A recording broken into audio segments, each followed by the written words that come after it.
And now, Mystery Theater.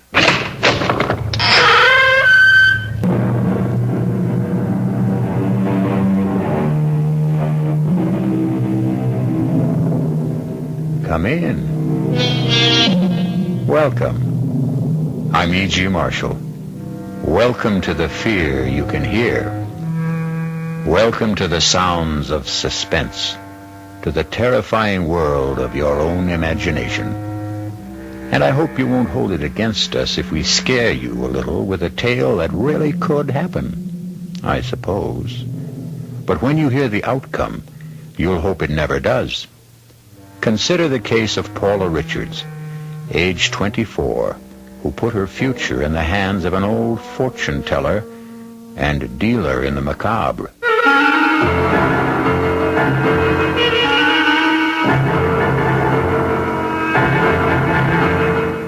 Our mystery drama, Mother Love, was written especially for the Mystery Theater by Bob Jurin and stars Joan Hackett.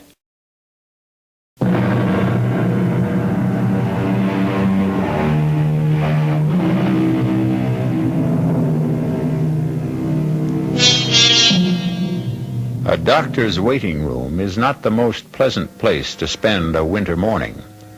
And for Paula and George Richards, this morning is a very fateful one. What's taking him so long? Easy, honey. Dr. Morton has other patients, sick patients. Why can't Dr. Morton say yes or no? Why does he have to keep us waiting? He wanted to see us together, in person. I understand how he feels. I'm going to call Mr. Jordan. I'll tell him I won't be in today. I told him I'd be late, but I'm just no good for work today. I'm sure the doctor won't mind my using his phone. Jordan Electric. Oh, Mr. Jordan, I didn't expect you to answer. Oh, Millie's out sick. What's the verdict, Paula? I don't know yet. That's why I'm calling. I'm too upset to come in today. Is it all right? Sure, I understand. The books can wait another day. No audit till the end of the quarter anyway. Thank you. What's the holdup? The doctor's busy. We're next. Courage up, Paula. I've got my fingers crossed for you. Thanks, Mr. Jordan. Goodbye. Bye, Paula. He didn't mind, did he? No, he didn't. He said if I wanted... Mrs. Richards, Mr. Richards. Hello, Doc. Oh, thank heavens. Will you step inside, please? Come right in. Take those chairs by the desk. Thank you. I'm sorry you had to wait. Doctor, I'd like... I know, Miss Richards, you're anxious about the tests. Oh, you have no idea. Easy, honey. I'll come right to the point. I think that's what you want. Yes. Please, Doctor. All right. I can't sweet-talk my way through to make it easier for you. The results are negative. I'm sorry, Mrs. Richards, but from my examination, Dr. Field's examination, and the lab tests, you simply cannot ever hope to bear a child. Oh, George. It's certain, then? Absolutely certain? Yes, it is. Would artificial... No. The trouble lies with Mrs. Richards. She's physically incapable of conceiving or bearing a child. I was trying to prepare for this, but it sort of hits you right between the eyes. Take me home, George, please.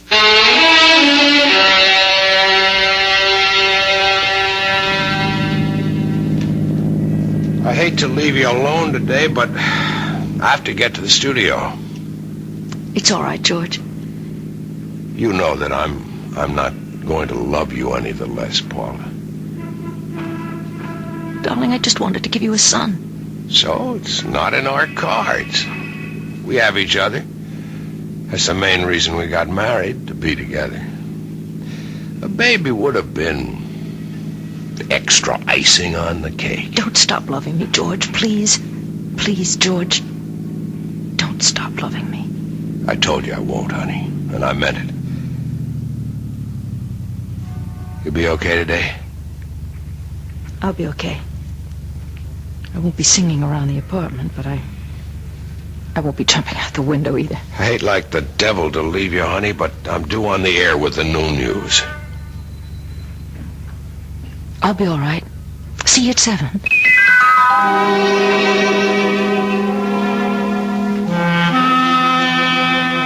Paula! news. I've been dying for your call all morning. Edna, would you have lunch with me today? I know our date isn't until Friday, and I know that it's snowing awful hard, but if you could just... Of course I'll have lunch, but get me down off the ceiling. What did the doctor say? I'll meet you at the towers, 1 o'clock? Oh, of course. Paula, what's happened? Bad news? Yes, bad news.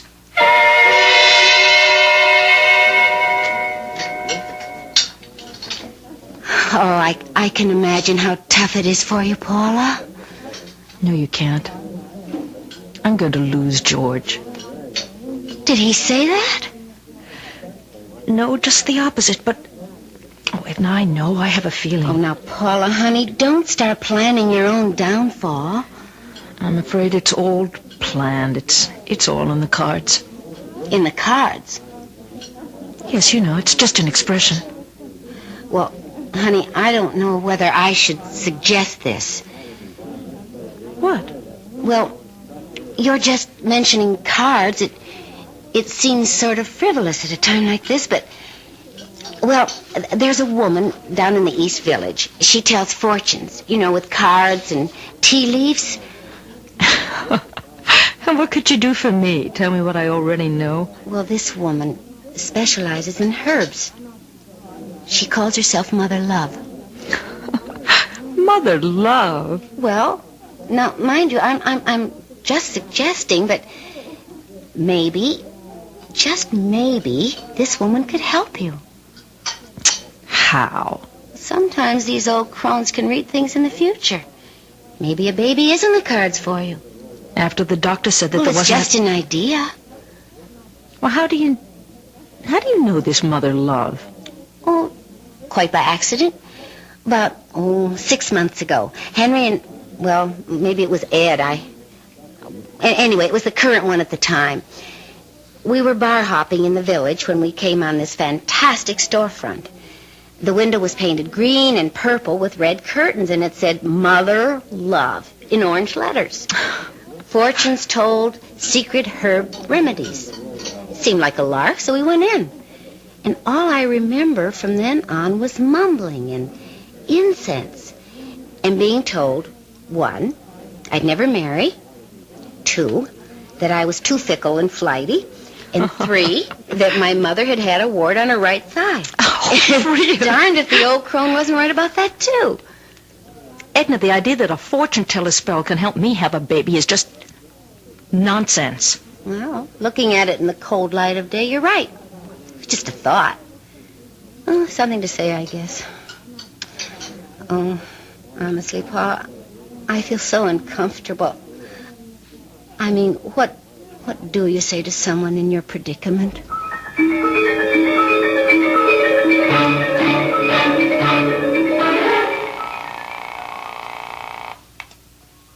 Hello?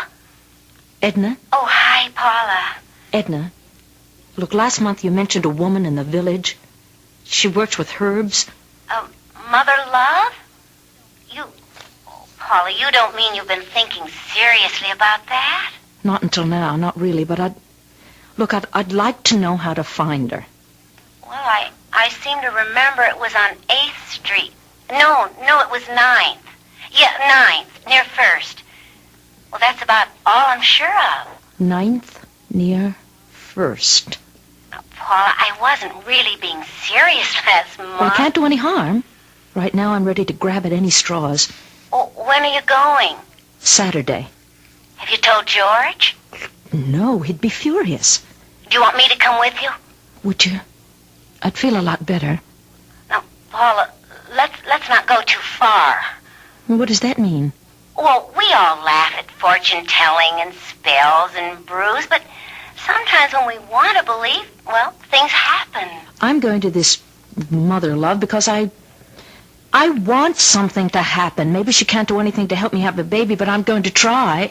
Look, it was all your idea, Edna.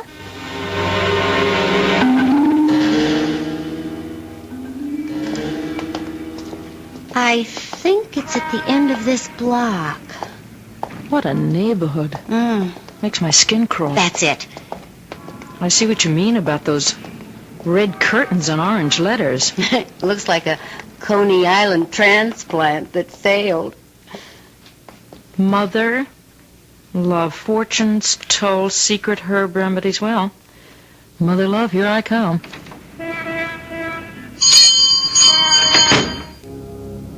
Good heavens.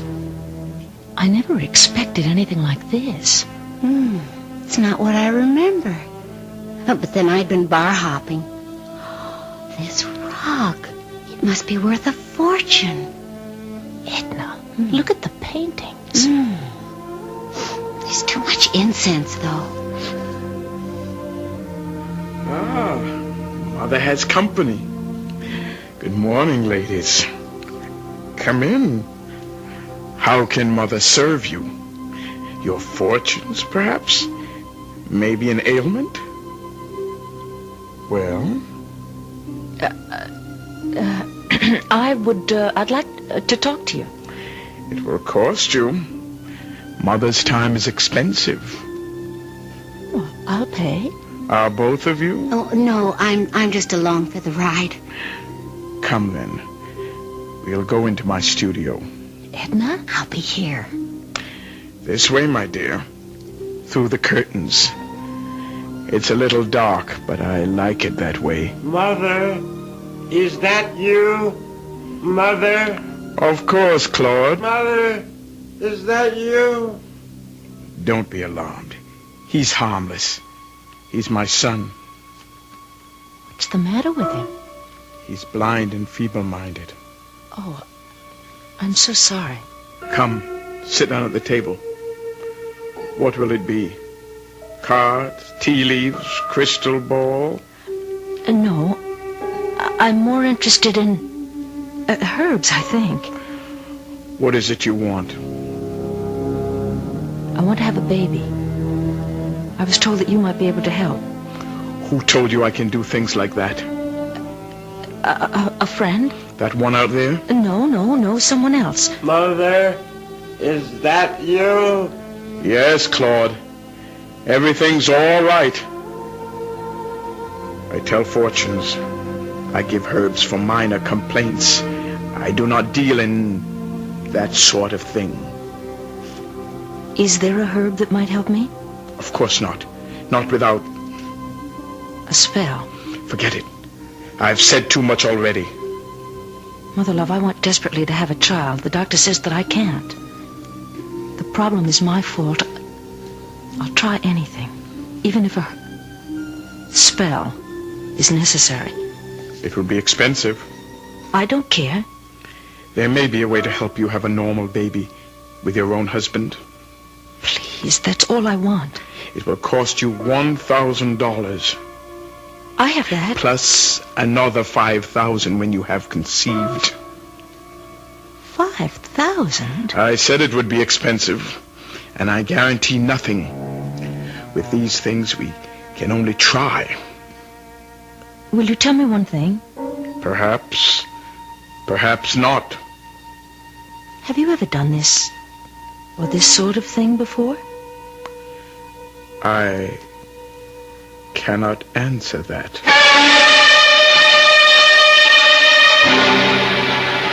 Quite a gamble for Paula. $6,000 and no guarantee. A long shot if there ever was one. Will she take the gamble? Is she desperate enough? We'll soon see. I'll be back shortly with Act 2.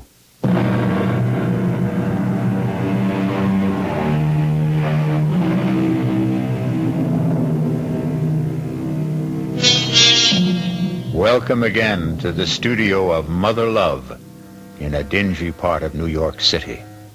A strange and eerie place where strange things are said to happen.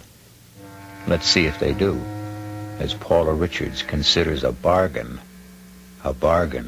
for a baby. I'll have to think this over. I admit that I am desperate, but I'll just have to think about it. It's for you to decide, of course. Mother, who's there? Who is that? Hush, Claude. I'll be with you in a moment. I'm I'm sorry. He's very ill. Thank you. Anyway, I'll be in touch with you if I decide that... You'll be in touch. Yes. Claude, what's the matter now? Mother's here. Mother is always here. Well, I thought you'd never come out. What happened? Let's get out of here.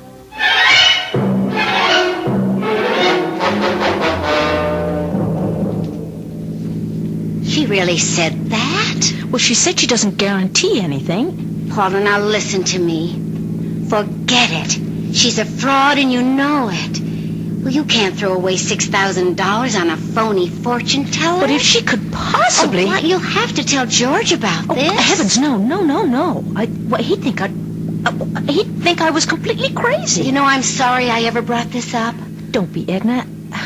Look, I won't lose my head. Well, now, where would you get the money anyway without telling George? Well, I have $1,000 in a personal account. It's all that's left of my father's inheritance. I'll worry about the rest later.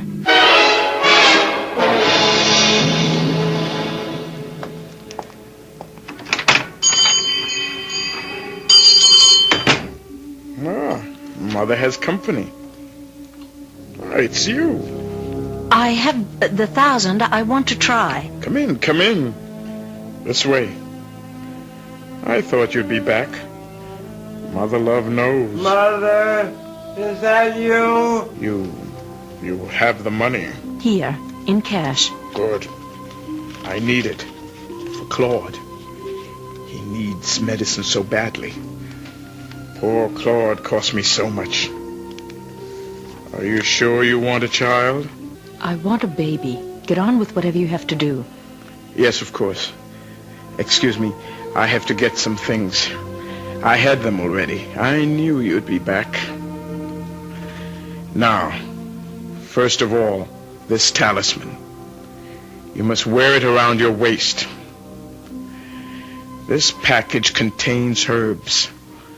A special combination to relax you. That's the secret. To relax. Half a teaspoon in a cup of boiling water once a day. In the morning is best. That's all? For now. But one thing I must add about our arrangement. Yes? On the birth of the child, I will ask you one favor. You must promise to grant it. A favor? But what? I shall ask it when the child is born. But I can't promise that when I don't know what it is. It's a very small favor. Don't worry. But it's part of the bargain. Very well, it's a long way off. Yes, it is. Take the talisman and the herbs. And don't be alarmed if certain unusual things happen in the next few weeks. Unusual things? What kind of things? You'll understand. You'll recognize them. They will mean things are working. Have you told your husband about this? No. Good. Tell no one. No one. Now, the last thing I must have is your name. Paula Richards. Your husband? George Richards. Go now. And beware. I'll be in touch with you. Yes. 5,000. Remember when you conceive. Mother! Who's there? Who's Lord! Mother's here now. Only Mother. See, Claude? $1,000 from the nice lady. The lady who's going to help us. You're going to get better, Claude. You won't be sick anymore. The lady is going to help us. Isn't that nice, Claude?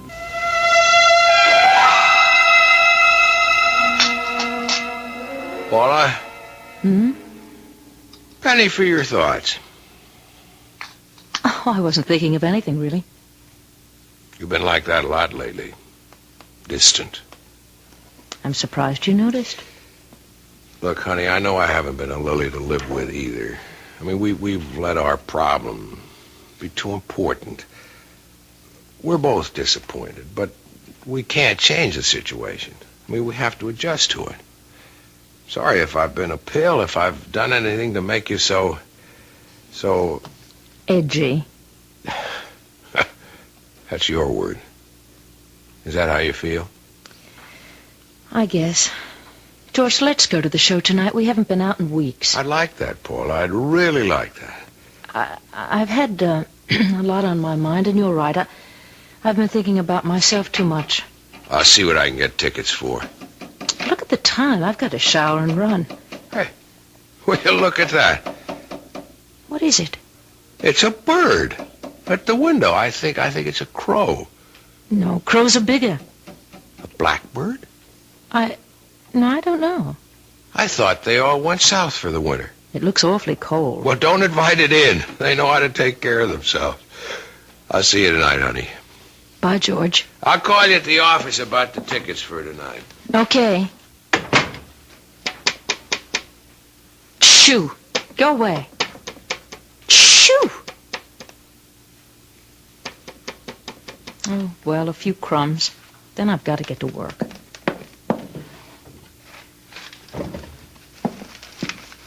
You look so cold. Now here. Here's some bread. Get out of here! Get out! What am I going to do? Oh, get off the floor, Lance! Get out! Get out! Oh, Lord! What am I going to do? Get out! Shoo! Good. Go away! Shh! Hello? Mrs. Jensen? Is Mr. Jensen there? This is Mrs. Richards in 3A. No, it's not about the heat. It's about a bird in my apartment. I can't get it out. Well, I thought that Mr. Jensen might... Oh, no, I've got to get to work. All right, I'll leave... he can get in with a pass key. Maybe the bird will just fly out, and I'll leave the window open a little. Yes, all right, thank you. Bye. Stop following me. Get out! What am I going to do? To get rid of you?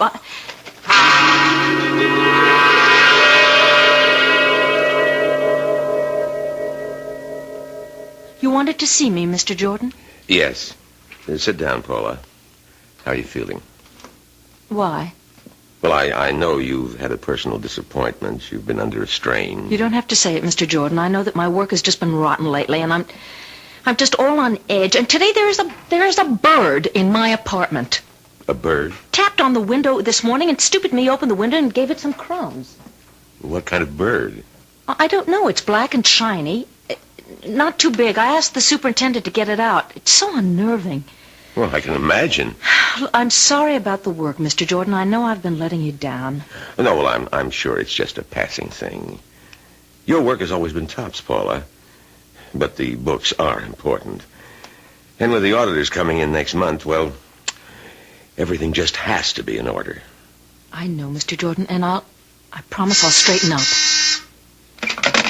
Yes? Yes, she's here. It's a call for you. Oh, it must be George about tonight. Hello? Mrs. Richards? You know who this is? Yes, I know. Tell me, Mrs. Richards, has the visitor arrived yet? The visitor?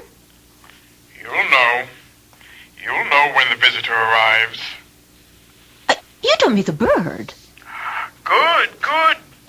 He has arrived. It's working. Yes, it's working, Mrs. Richards. Oh. Don't neglect the tea now, whatever you do. And take care of the visitor. It is most important. I'll be in touch with you again. Very soon. Oh, Paula, is it trouble? You're white as a ghost. No trouble at all. That is, I don't know. Well, you mentioned the bird. Is that it? Yes. The superintendent got it out. Oh, good. Then there's nothing to worry about.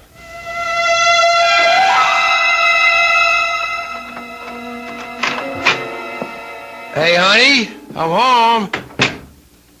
Paula?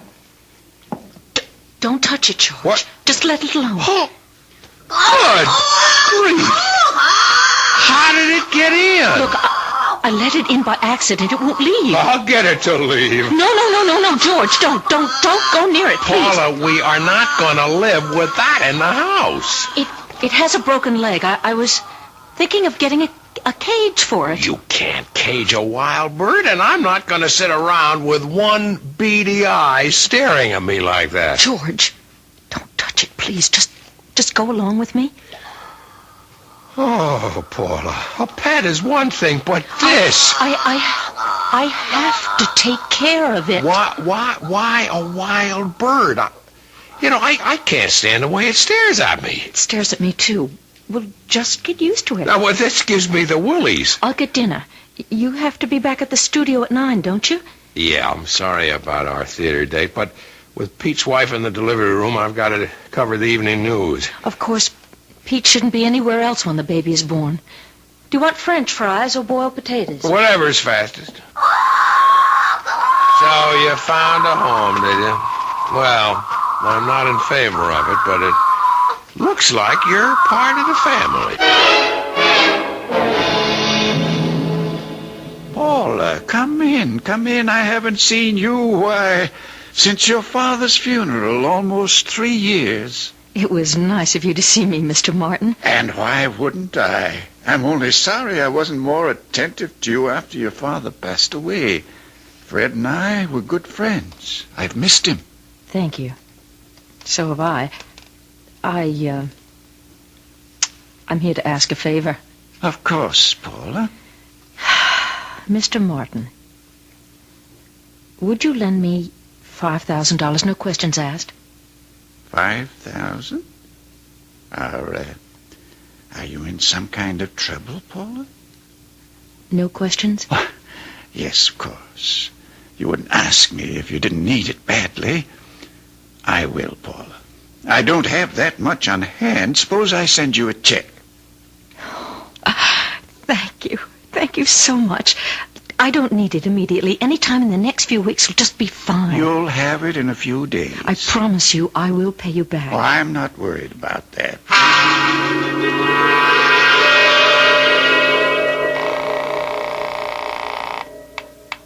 Hello? Mrs. Richards, Oh, yes, it's you. things are ready. You'll be needing the 5,000 very soon. I've arranged that. Good. How is the visitor? Still there? It must be there. It is. Good. $5,000, Claude. What? The lady will give us $5,000. Mother? You'll be going to get better, Claude. You'll be able to see again. Your legs won't hurt. Mother? Mother has to leave you for a while. But don't worry, Claude. We'll be together soon with $5,000. Everything will be all right. I promise you.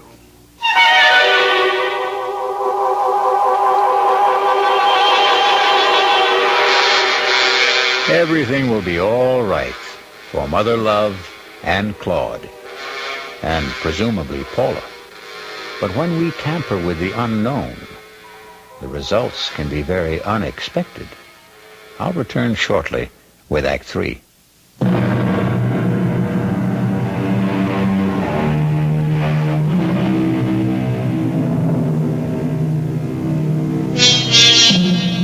Let's return now to the plight of Paula and George Richards. You'll remember that Mother Love told Claude everything would be all right. But things are not quite so right for George. In fact, things for George are getting downright impossible. Paula, I am not going to bed another night with the bird on the dresser. It's been there every night for 2 weeks. All it does is sleep. You've got to admit he hasn't been any trouble. I still don't like the look in its eye. The way it hobbles with that broken leg, it's grotesque. Turn out the light, George. You won't see it then. Oh, boy, I never thought I'd be sharing my bedroom with a bird. Good night, darling. What's the matter with that thing? I don't know. It never acted that way before. Keeps that up, I'm going to shoot it. Good night, George. Good night, Paula. Paula! Paula, what is it? Paula! It's pain! Pain in my stomach! Wait a minute, let me get the light. Yeah. I can't breathe. I'll call Dr. Morton. No! Wait! Oh, what's the matter with... What is the matter with the bird? Devil, take the bird. I'm concerned about you. It's my stomach. What time is it? It's 4:30. I'm calling Dr. Morton. Don't, no. Not yet. It might be appendicitis. No, it's not that. I'm going to kill that bird if it doesn't shut up. Look, I'll be all right. I'll be all right. I'll see... God, I'll see Dr. Morton in the morning.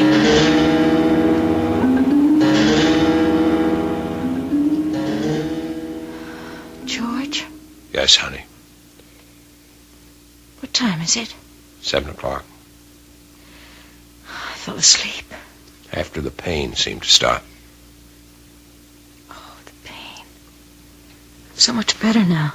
Well, we're going to see Dr. Morton just as soon as you feel well enough to get up. No, I'll be all right. I'll just stay home. I don't want to see Dr. Morton today. Paulie, you can't let it go. It might be something serious. I promise I'll see him when it is necessary. I want to stay in bed today. I'm going to call him and tell him about it after I make us some coffee. All right. I'm going to wash. I'll call Mr. Jordan also and tell him that you won't be in today. He isn't going to like that. Paula. What? Come in here. What's the matter? You sound so... I didn't do it, Paul. I know I threatened to, but I swear I didn't. I never gave the bird another thought after that pain itch. I never touched it. Oh, George, it's all crumpled up. It's dead, Paul. The bird is dead. How long ago was this attack? A little over a month ago, Dr. Morton. Why didn't you see me right away? Well, I wanted to be sure. Well, Paula, there are some preliminary signs similar to pregnancy. That's what I thought. I knew it would be. Don't get your hopes up yet, Paula. I told you about the impossibility of your... I know, but I think that... And I said these symptoms are similar to pregnancy. They could be caused by something else. I'd like to run a few more tests. All right, anything that you say, but this time they're going to be positive. I know, Dr. Morton, I just know. A woman knows when life has started within her.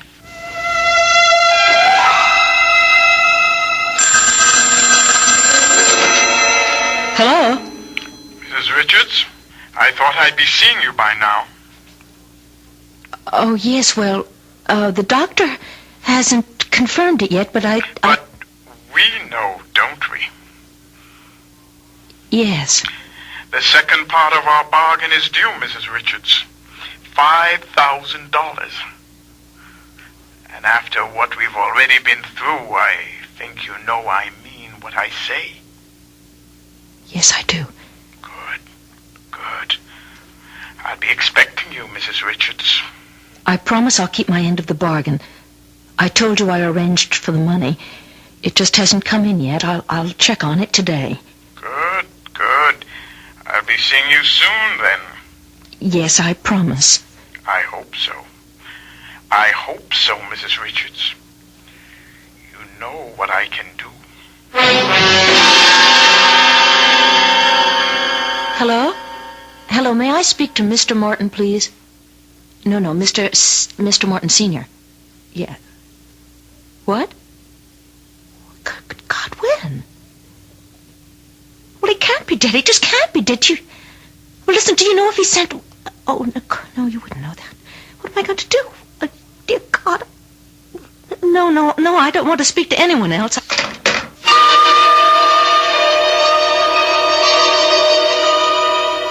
I expected you sooner. I'm sorry. I had to turn to another source for the money. It doesn't matter. You're here with it now?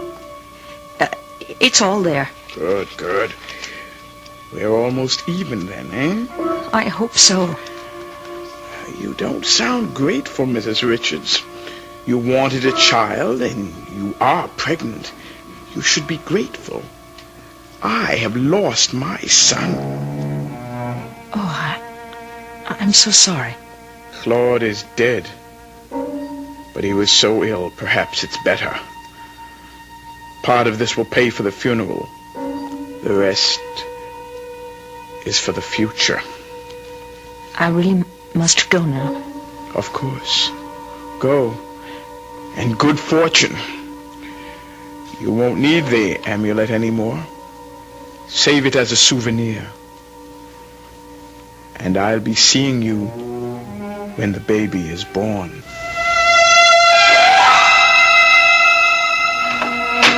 Paula, George, sit down. Well, I'm sure glad Paula's finally decided to have you check on those stomach pains, Dr. Morton. When I examined her last week... Last week? I didn't tell you, George. I wanted to be sure first. Sure what? I'm going to have a baby. What? That's right, George. I wanted to see you both about the results, the tests. It's almost impossible for me to believe, but it's conclusive. Paula is pregnant. I wanted it so much for you, George. What? You said that Paula could never conceive or bear a child. I did, but Paula proved us wrong. Believe me, many things happen to prove us wrong now and then. You're happy, George? Happy? Oh, Paula, now I know why you've been so irritable and distant. You know, I feel like I'm getting my wife back along with a baby. Well, I want to see you every 2 weeks. We usually make it a monthly visit, but you're an unusual case. A very wonderful case. I wish you both much happiness. You wanted to see me, Mr. Jordan? Yes, Paula. How are you feeling? I think full is the word. When is the big day? The end of August. It's only 3 months. I'm going to spend an uncomfortable summer. It looks that way. I don't know any way of saying this, Paula, other than just coming right out with it. You know we were audited last month at the end of the quarter. Yes. The auditors found a shortage of $5,000. I'll have to have an explanation. Yes, I suppose you will. Now, I know there must be a reason, Paula. You've worked for me for 5 years. Never a mistake. I'm going to tell you the truth. I just hope that you can believe it. Why shouldn't I?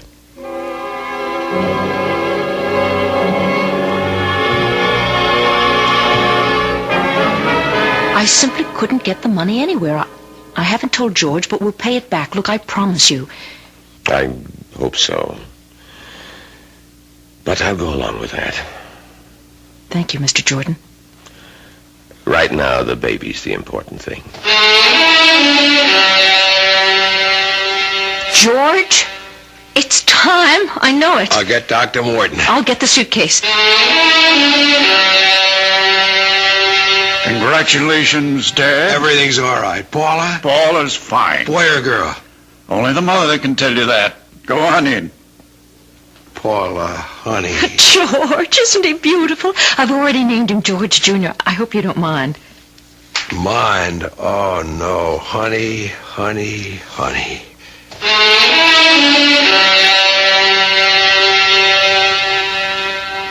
More champagne, Edna?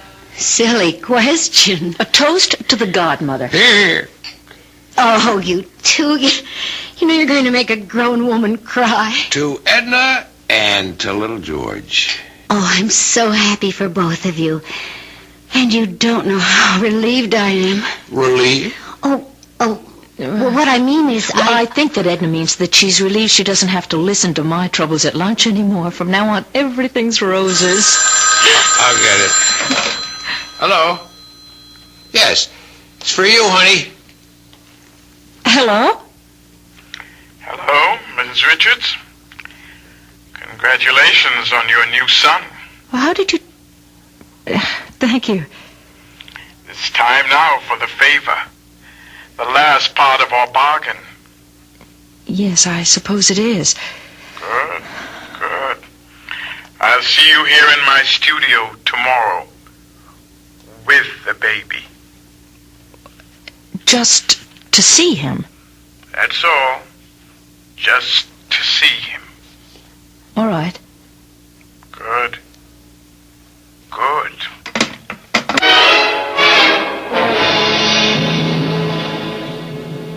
Come in. Come in. I don't want to seem rude, but I'd like to get this over with just as quickly as possible. Come. Let me hold him. Ah, there we are. What a fine, healthy boy. Aren't you, Claude? Such a fine, strong legs now. They don't hurt anymore, do they, Claude? Give me back the baby! Mother told you everything would be all right, Claude. Mother, is that you? Is that you, Mother? Yes, Claude. Oh, my God! My God, what is it? Mother told you that you'd be away for a little while. But now we're together again. And you won't be sick anymore, Claude. You have a fine new body now. And we'll take better care of it than we did with the last one. Mother will see to that, Claude.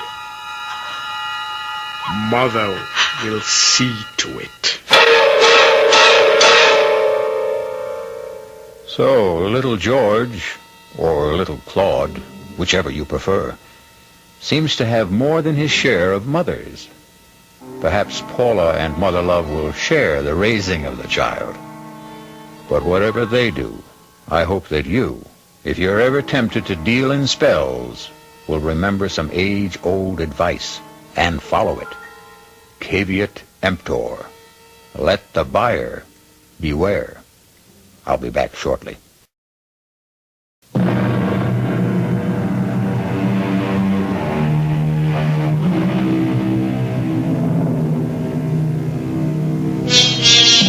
Ah, sweet mystery, magic, mysticism. These are the ingredients we mix well, chill, and serve nightly on Radio Mystery Theater. Come and enjoy our hospitality again, when malice heads the menu and menace is our mead. Our cast included Joan Hackett, Vinette Carroll, Mason Adams, Leon Janney, Evie Juster, and Roger DeCoven. The entire production was under the direction of Hyman Brown. This is E.G. Marshall inviting you to return to our Mystery Theater for another adventure in the macabre. Until next time, pleasant dreams.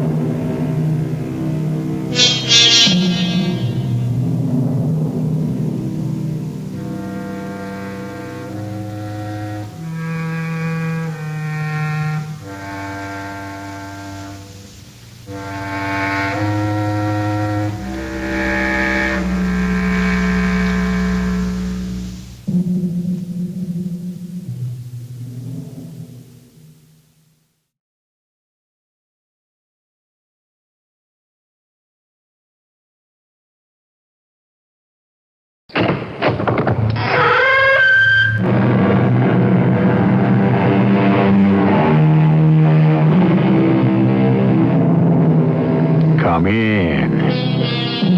Welcome. I'm E.G. Marshall. Today, a tale of hatred and jealousy, and the meager nourishment one can derive from such a diet. It is one of Henry James' best. Some say it is autobiographical, some say not.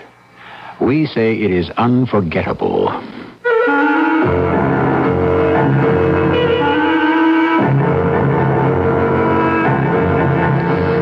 Our mystery drama, Portrait of Memory, was adapted from a story of Henry James by James Agate Jr., especially for the Mystery Theater, and stars Norman Rose and Marion Seldes.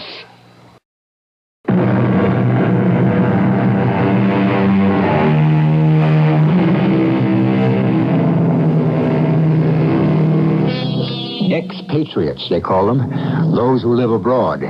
Americans or any national who makes his home in a foreign land and who rarely, if ever, goes home again. Such a man was Justin Court, who spent his youth in the New England town of Old Bedford and maturity in France. It is 2 p.m. in an art gallery off the Rue Jacob in Paris. It's my exhibit, actually. I've had half a dozen or so over the past 20 years, generally in this same gallery, Guéranger's. You know the place. Derain hung here, Matisse, Van Dongen, so I'm in good company. Only the art lovers have changed, and I'm afraid not for the better. His predilection with death and destruction and disfigurement, Miss Lark, is awesome. Tremendous, tremendous. Do you realize there isn't one painting in this entire room in which a human is portrayed at peace? Even his landscapes are tortured. It is soutine all over again. Oh, I would like to meet him. Oh, isn't that him? That man with the beard over there talking to the lady with the feather in her hat. I have not met Justin Court either, so it could be. I hear he had some violent accident when he was younger. That is why the dark glasses. All this murder and blood hanging on these walls. Oh, Professor Benoit, perhaps we should go. This exhibit upsets you so. All I am expressing, Miss Lark, is an opinion. This Julian Court is fine, very fine, but his anger brings out the anger in me. Do you understand? I couldn't help overhearing you both because you were speaking in English. Permit me to introduce myself. I'm Amelia North. I'm an American. I should have guessed from your accent, Madame. I am Charles Benoit. This is Mademoiselle Beatrice Lark.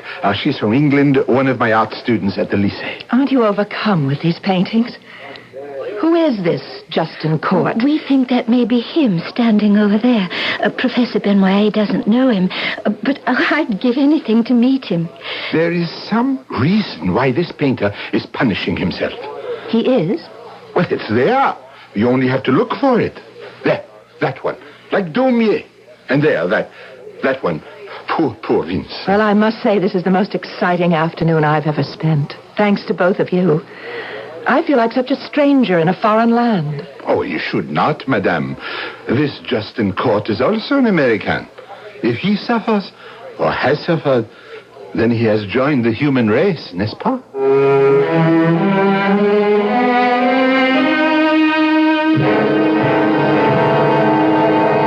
Garçon, enfin, s'il vous plaît. I have a certain hoarseness which still plagues me ever since... Oh, well, we shan't talk about that. When I'm tired or overwrought, there it is. The only cure is a Paris cafe and a good brandy at 4 p.m. Ah, merci, thank you. Mr. Court, I beg your pardon, but aren't you Justin Court, the painter? I am, yes. My name is Amelia North. Mrs. Amelia North. May I sit at your table for a moment? Well, by all means. I wanted you to know that one of the very first things I did when I came to Paris was to go to that gallery on the Rue, what's it called? Jacob. Yes, that's it. And see your exhibition of paintings. I was overwhelmed, Mr. Court. So modern, so real, so new. You're very kind, Mrs. North, but I'm afraid I'm a throwback to the minor surrealists of the 30s. Oh, you're famous. Oh, no, dear lady. Though I've lived here for 20 years or so, I'm still regarded as that relatively unknown American expatriate dauber. Is that what they say? No, they say, there goes what's-his-name. There is such a thing as too much modesty, Mr. Court. In fact... Are you staying in Paris long, Mrs. North? A few weeks. Then the south of France, and then I'm coming back in the fall. I have a lovely place in St. Cloud. But really, I've nothing to keep me here or take me there. Ah, yes, a free American spirit. No, actually, I'm not telling you the whole truth. I do have something to keep me in Paris. hopefully it is you. Me? In fact, do you ever do commissions, Mr. Court? Well, I have. Well, did I tell you that when I was in Géranger's just an hour ago that I came away overcome? Well, it's kind of you to say so. On the whole, Americans seem to appreciate what I'm trying to do much more than Europeans. The commission I have in mind is not an ordinary one. Well, I accept the compliment. Have you ever done a portrait without the person sitting for you? No, I never have. I rarely do portraits. Oh, yes, but there are people and things in your pictures. They're so sad, really. They're quite awakening. The person you wish portrayed is not in Paris. I don't know where he is. Even if he's alive. Well, you have photographs of him? No, nothing. My dear lady, how do you expect any artist to paint a likeness for you with no reference? Who said anything about a likeness? Un très bel homme. A beautiful man. 35. Drawn purely from your imagination, Mr. Court. My imagination would satisfy you? Oh, yes. Mrs. North, you don't know my work well enough. I'm sorry, but I am not the painter for your commission. I would pay well. Well, I'm in the fortunate position that money cannot pay me for making a fool of myself. I can but do in my own way the face I see, not the face I imagine. Well, I shan't disturb you much longer. I have here the name of another painter, a woman who lives here in Paris. Do you happen to know her?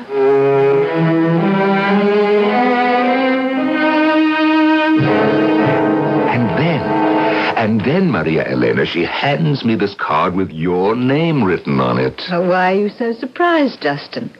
It's possible my reputation has reached America. Of course. I'm not saying that, but the coincidence of you, someone I know so well. After all, I was born there. So, send her along, your Mrs. North. I can always use another commission. I don't see how. Yours is the most crowded studio on the Rue Saint-Benoît. Maria, you'll never live long enough to complete all these works. Commercial stuff. Copying the old masters for film studios, schools, and for the not extremely rich. Oh, this isn't the original Rembrandt, is it? No, my dear. It's my prize copy. I shall make money with that one. Fantastic. I think this Mrs. North's commission will intrigue you. So long as it is something to copy I can enjoy. No, not a copy this time. She wants a portrait out of the blue, as it were. Oh, but you do portraits, Justin. No, my kind is not for this lady. She wants a pretty picture. Of whom? Of nobody. No person in particular, but it must be someone the artist wishes to do. I've never heard of anything like that. Do you mean I choose the sitter? There is to be no sitter. Well, then, whom is the portrait to represent? An ideal. Mine or hers? This is what this strange and wealthy American lady wants. A handsome, distinguished, agreeable man, 30, 35, clean-shaven, well-dressed, a perfect gentleman, and a perfect scoundrel. A perfect scoundrel. And I'm to find him myself. Well, I told her you could. Well, I suppose if I wandered about Montmartre, I could find a model. And after all, if Rembrandt could pick up some old bum by the docks for his Apostle Paul, I should be able to find the right face. No, Maria Elena, this is not what Mrs. North wants. She wants the portrait from your soul, your imagination. Why didn't you take this on, Justin? Because I have to start with the face I see before me. And you think I can paint a face I don't see? You see so many more faces than I do. And you see them in memory. From all the museums that you've haunted, the great art you've studied. Now, let me arrange a meeting between you two. No. You won't take the job? Well, do I have to meet her to try it? Is she married? Not married? Is this to be her lover? Now, the way I see it is, I see her at home or here in her apartment in Paris. Visitors arrive. Your creation hangs over the mantel. Who is that extremely handsome man, says someone. Oh, that's a portrait of my dear departed husband. That's my guess, Maria. I'll do it. Thank you, Mrs. North. Since she's an American, Double whatever price you had in mind. Tell her she'll have it in a week or two. You already have an idea, don't you? Something very powerful is telling me to go ahead with this. That all the roads I have taken in the past converge on this very decision. Ah, Maria, I am glad. It'll be an experience to begin in my studio, not in a museum. I shall make him supremely beautiful and supremely base. Base? The finest gentleman a young girl did ever see. And the worst friend. Justin, I have always wanted to ask you, is Justin your real name? Ah, Maria, what a strange question. Do you realize, my old friend, that in all these years, I have never seen you without those great big dark glasses covering half your face? Neither has anyone else. But accidents happen. Glass cuts, vocal cords, skin is punctured, bones fractured. But in time, everything heals. But one's looks. Goodbye, my dear. I must go. The finest gentleman and the worst friend. I shall repeat those words to your patron, and again double the price I had in mind.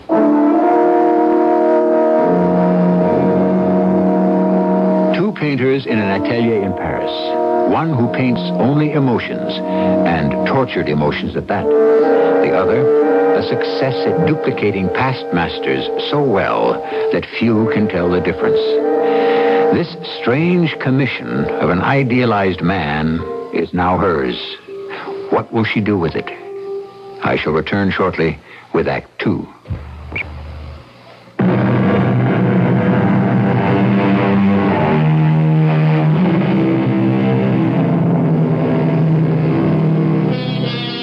Painters have an insight into seeing things that most of us don't even know exist, and of saying things equally surprising. A room hung with pictures is a room hung with thoughts.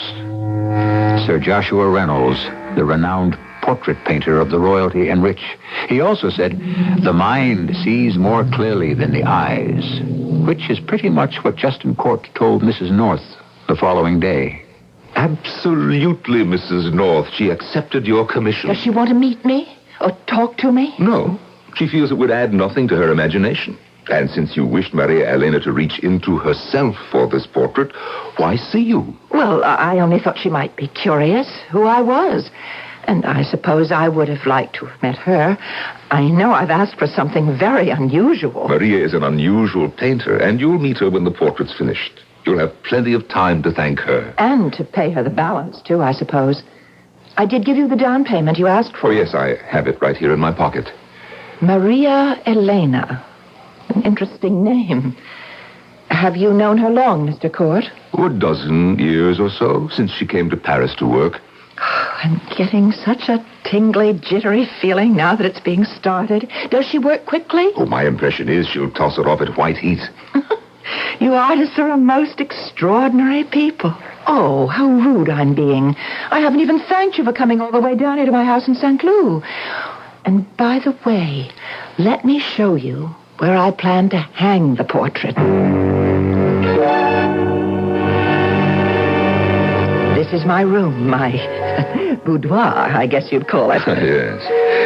Is that a music box playing on the table? Yeah, it was given to me long ago. It runs for 2 hours, and I try to keep it going all the time. Now, Mr. Court, if you'll turn around, it is over that mantelpiece I am going to hang the painting. You see what it will do for this room? And for you, too, I hope.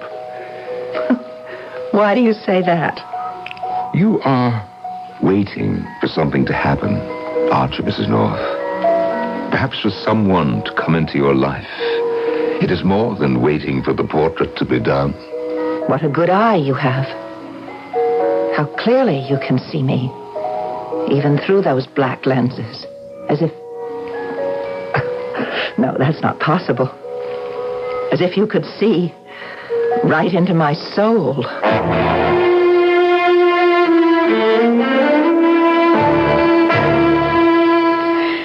No, don't look, Justin. Wait. wait. Maria? Do you mean to tell me it's finished already? It's been less than a week. Justin, before I let you see it, I have to tell you, I cheated. You have? For 4 days, I painted as though I were bewitched. Oh, I slept a few hours here and there, but I felt I was in a furnace of passion to get every line, shadow, nuance of color, light, highlight, quickly onto the canvas before it all escaped me. That's what I told your client. You would paint at white heat. Oh, the man I have done is not from my imagination, not a Raphaelite or a Tintoretton man in a modern suit. He is real. Of course, to you. He is a likeness of a living person. At least someone who did live once. But nobody will ever know. Are you sure? Nobody she has ever seen or knew. All right. Now, may I see him? You may wait, Justin. Lord knows I had to. Oh, of course. Someone you have raked up from the past. Your past. I don't see why not, after all. Mrs. North won't know the man. I'm glad you agree. Now, I'll turn the painting around and place it on this easel. Oh, Maria. Whom have you brought to life? Oh, Mrs. North will be pleased, I'm sure. He is un bel homme. Perhaps a little too fine for her fantasy. I would say it needs something less sincere in the expression. But you have captured a daredevil. I see it in his eyes, in the way he holds himself. Oh, yes, reckless. He was.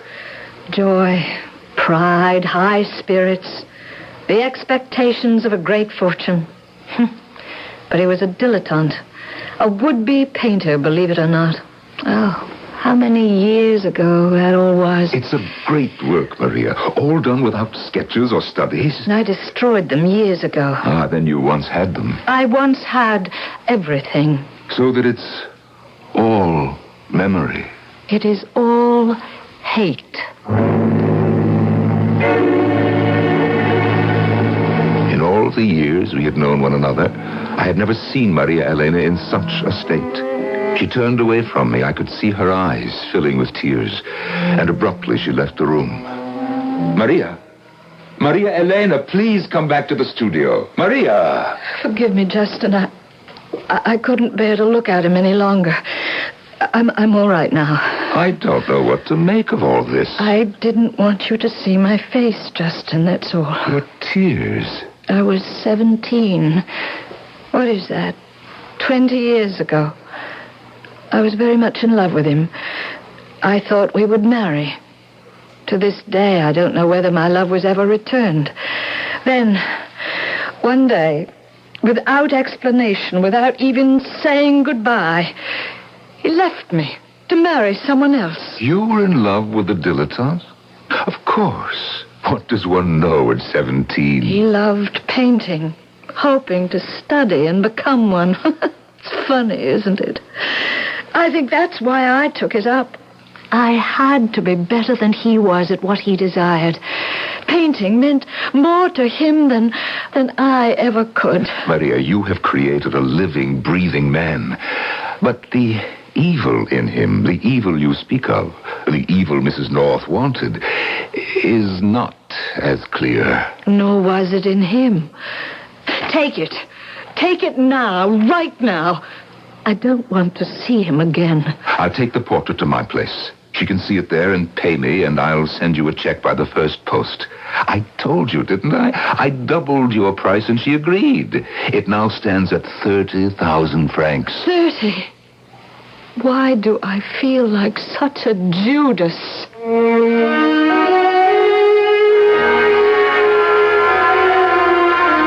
I'm almost afraid to look at the painting, Mr. Court. I don't see why. It's fantastically done. It will give you nothing but pleasure. You believe that? May I look now? For the money you are spending, your request isn't out of line. It's on the easel by the window, the one with the cloth over it. No, well, no, I can't. Not yet. What if I were mistaken? About what? Well, oh, never mind. Mrs. North, I have a great deal to do today. I cannot wait for the mood to hit you, for you to see what you've bought. All right. Yes, I will. Now. My Lord in heaven. It's him. This man, you know him? It's magnificent. Just like him. Well, who is he? Who was he? You think I'd tell you his name? This is all beyond me. Would you like me to have it sent to St. Cloud? Every lash on his eyes, so real. Mrs. North, did you hear me? Can we say the commission is concluded? Mr. Court, do you mean to say you don't know this man? How should I know him? Well, you know her. The painter, this Maria Elena. She knows him. The likeness, it's beyond me how true it is. This is someone you actually knew, do I understand? He has been brought back to me after all this time. He's looking straight at me. But a resemblance to a known individual, that was not what you wanted. Oh, you've no idea how many portraits I've commissioned. Like a detective searching for a clue. And now, here I am. What'd you say? So, you were hoping for a resemblance to someone. No one else would ever see it. No one but you and her. What does she know about me? Nothing. I hardly know you myself. This man, staring back at us so knowingly, was he to have married you? Yes. If he had lived. But you've got to keep that a secret. But why from Maria, who has reproduced it? If she'd suspect, I know she'd never let me have it. Now, what did we agree the price would be? 30,000. I'll send you a check for 40 immediately when I get home. But promise me you won't tell her it's because I must have it. Just say I was so pleased with the spirit of the thing that I had to give her more. You're willing to pay 40,000 francs for a painting she originally agreed to do for 15. And I'm to make such a transparent excuse? Now stay with 30. It's enough. No, I'm afraid to. Now, don't let her know, Mr. Court, I beg you. She'd be jealous, and it would start all over again. But you knew her. You gave me her name on a slip of paper when we first met. She doesn't know me. I must have this painting. I must. I can't tell you more. I don't wish to know more. I don't wish to know what comedy or tragedy you two have shared. Obviously, this man played a prominent role. And as a painter, what do you think of it? What can I think of a portrait that is a tour de force, not done with love? Oh, more than that. Even I can see it was painted with rage.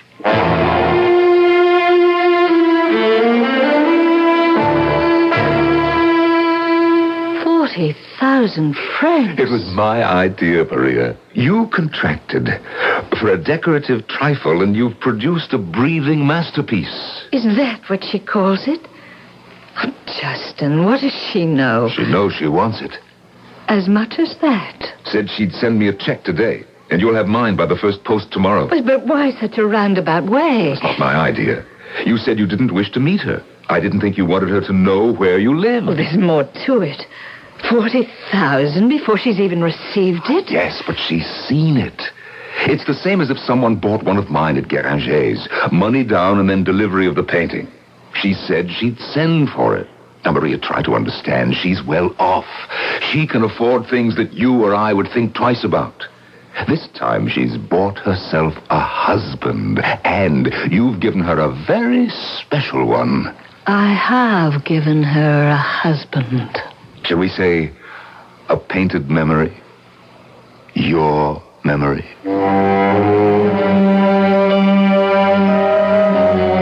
Henry James, author of this story, was fascinated with where life left off and art began. Art does not lie in copying nature, he said. Nature furnishes the material, beauty still unexpressed, and the artist beholds more in nature than she herself is conscious of. I shall return shortly with Act 3.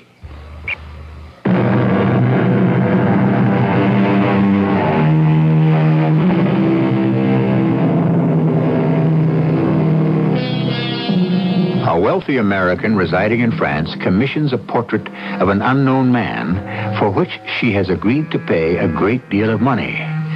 But as fate would have it, the painting is not of an unknown man, but of someone from the past of both patron and painter.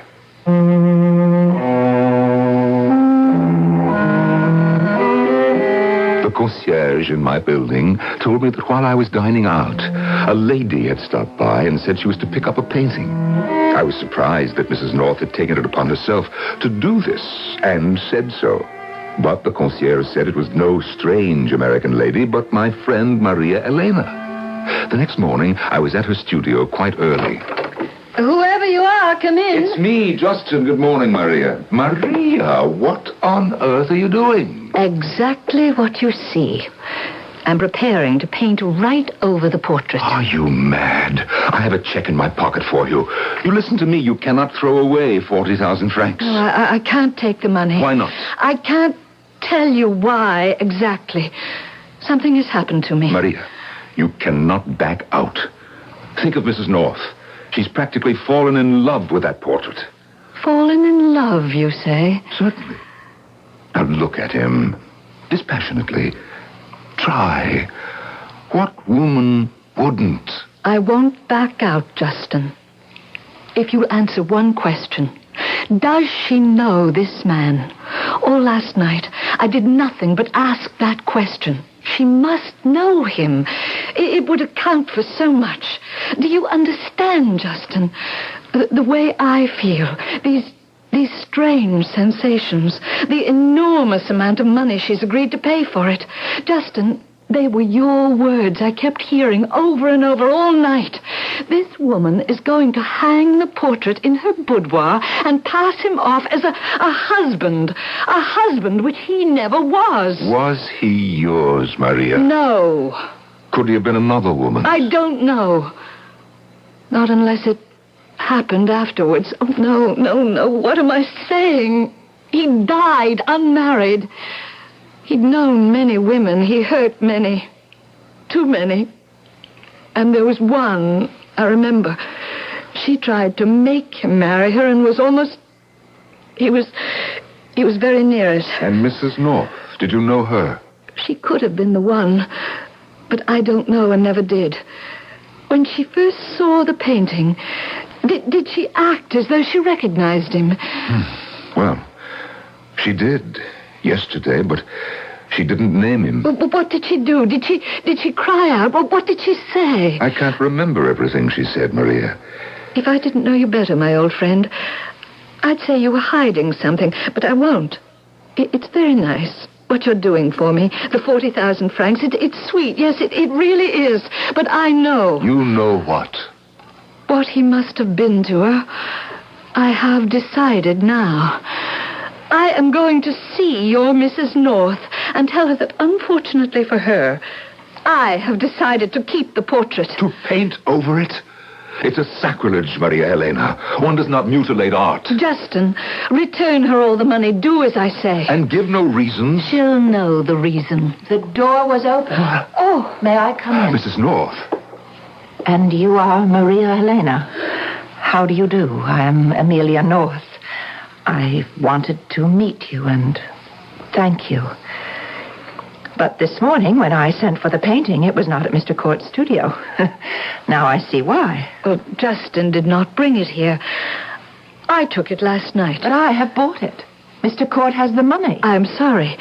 I cannot accept it. I have bought that portrait, and I want it. Mrs. North has a valid point there, Maria. Mr. Court, is this lady a well-known painter in Europe? Well, I'd say extremely well-known. Extremely well-paid? Well, in the arts, reputation and remuneration do not always go hand in hand. Madame Maria. Mademoiselle. Suppose I were to double your fee for this painting, instead of 40,000, making it 80. Maria, that is a great deal of money. Perhaps not to someone who is rich. What is your reply?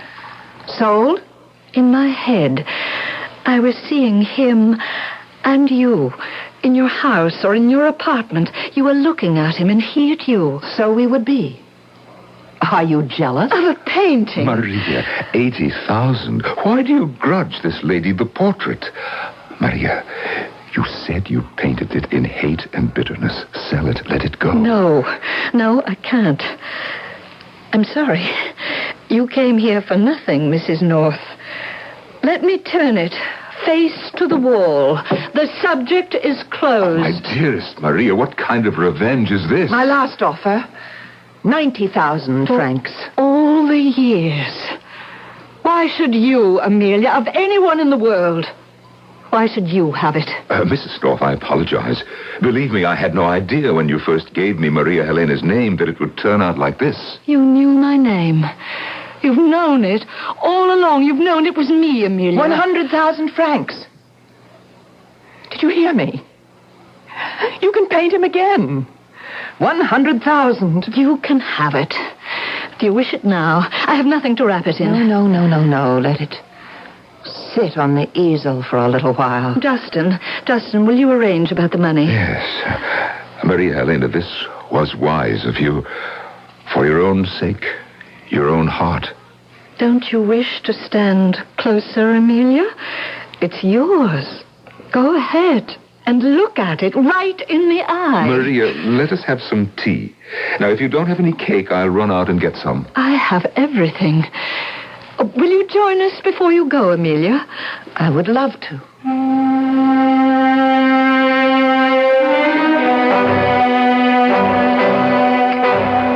Maria, you never knew I existed, did you?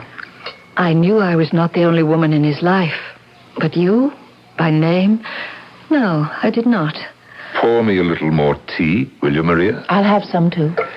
Mind if I help myself to another slice of the genoise? Don't get up, Maria. I can cut some for myself. Where is that big knife? He was a wicked one. But I thought I loved him. I was 17. What did I know? A child of 17 in a small backwoods town in Massachusetts needing so much reassurance. I used to say to him, "Do you really love me? Do you?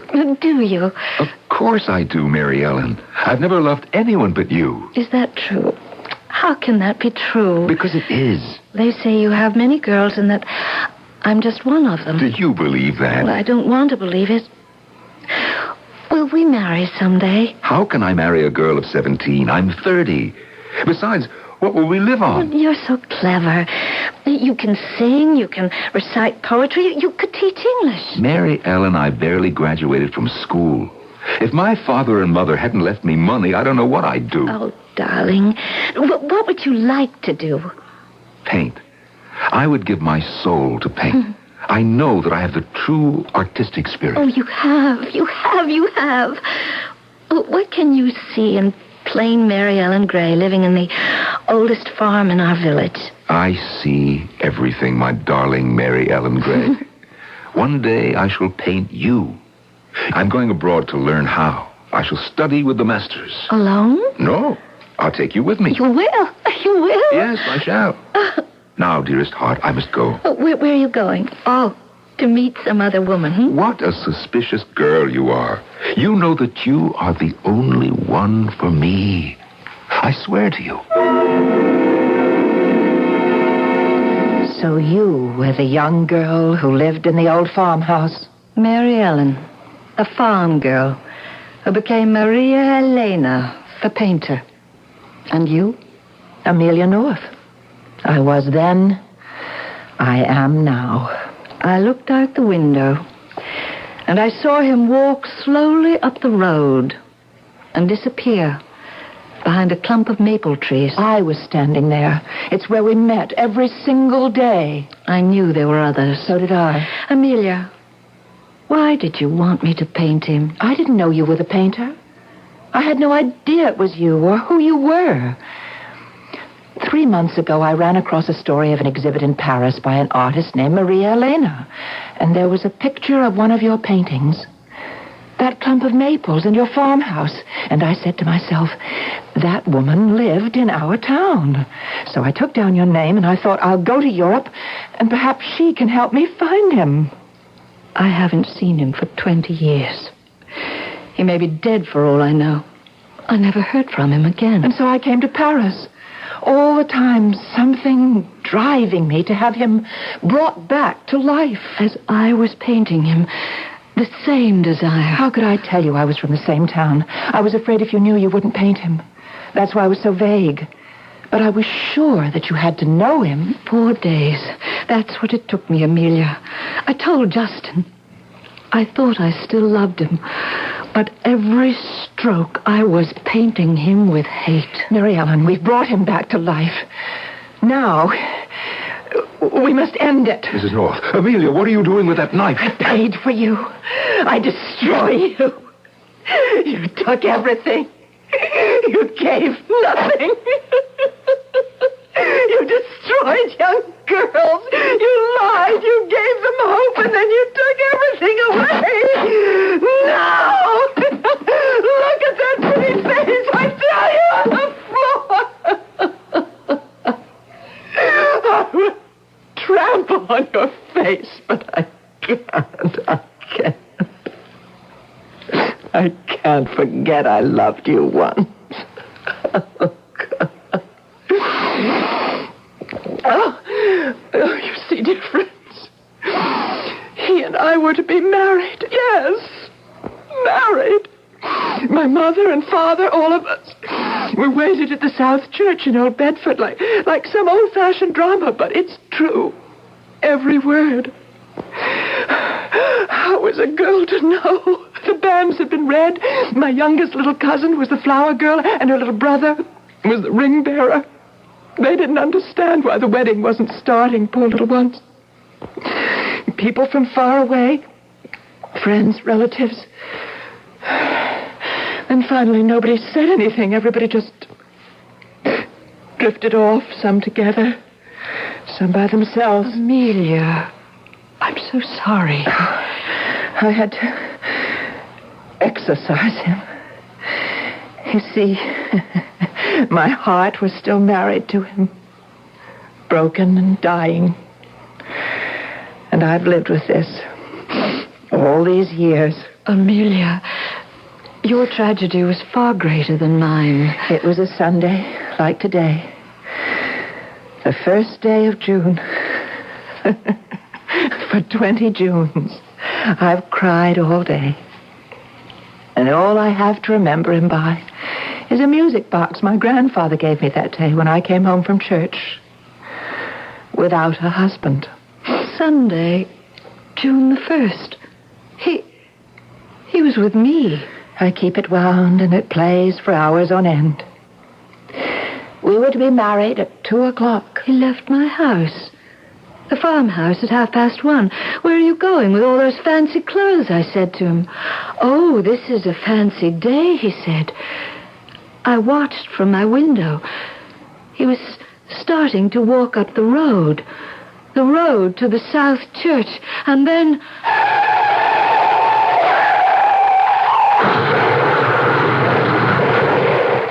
I was frozen. I couldn't move. I knew he had been hit. I was that certain, even though I didn't see it.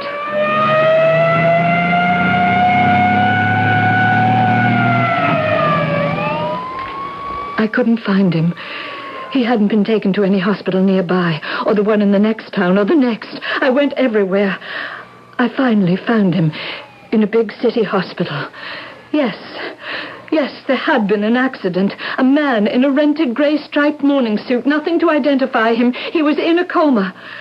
They wouldn't allow me to see him. Even then, I wasn't sure it was him. Day after day, I made up excuses to my parents. I'd go to the big city hospital. One day I went. They said he had lost his memory. Another time, they were fixing up his face with surgery.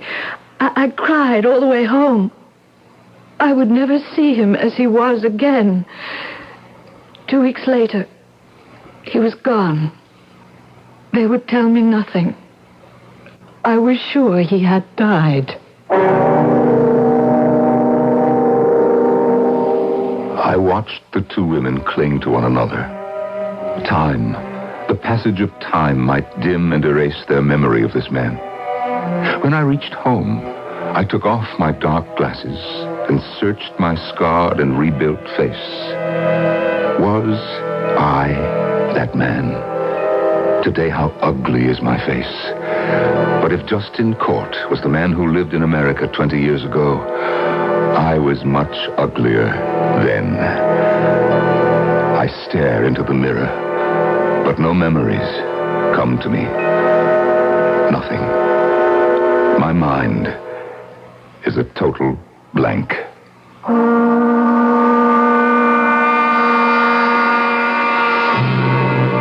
Many writers have dealt with the effect of art on human nature, and the reverse. Who can forget the picture of Dorian Gray, or the prophetic pictures by Hawthorne? Henry James was no less an artist for using life as his palette, emotions as his colors, and the mystery of people's actions as his paints. I shall rejoin you shortly.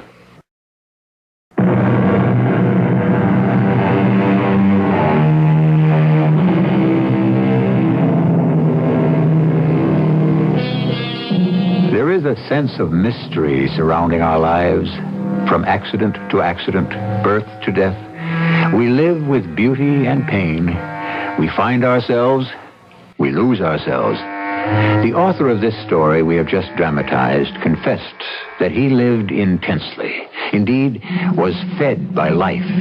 And he adds, my value, whatever it be, is in my own kind of expression of that. We of Mystery Theater are grateful Henry James drank so deeply of the cup of life and expressed it all so vividly. Our cast included Marion Seldes, Norman Rose, and Carol Teitel. The entire production was under the direction of Hyman Brown. This is E.G. Marshall inviting you to return to our Mystery Theater for another adventure in the macabre. Until next time, pleasant dreams.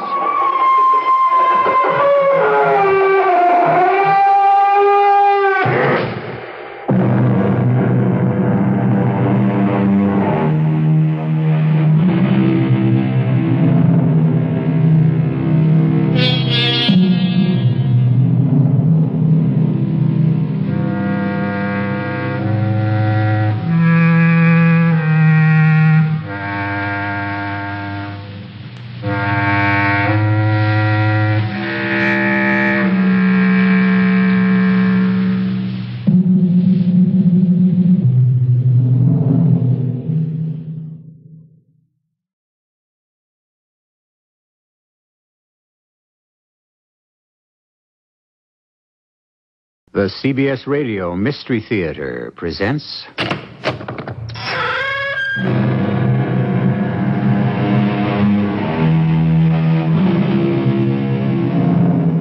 Come in. Welcome. I'm E.G. Marshall, and I carry a feeble, flickering lamp that may, for a brief moment, illuminate the darkness that surrounds us all.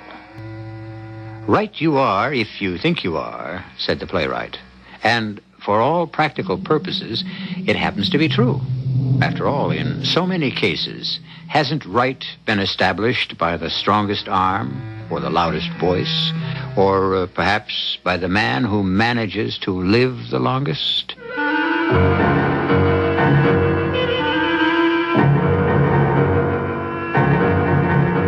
Our mystery drama, Shotgun Wedding, was written especially for the Mystery Theater by Sam Dan and stars Jack Grimes.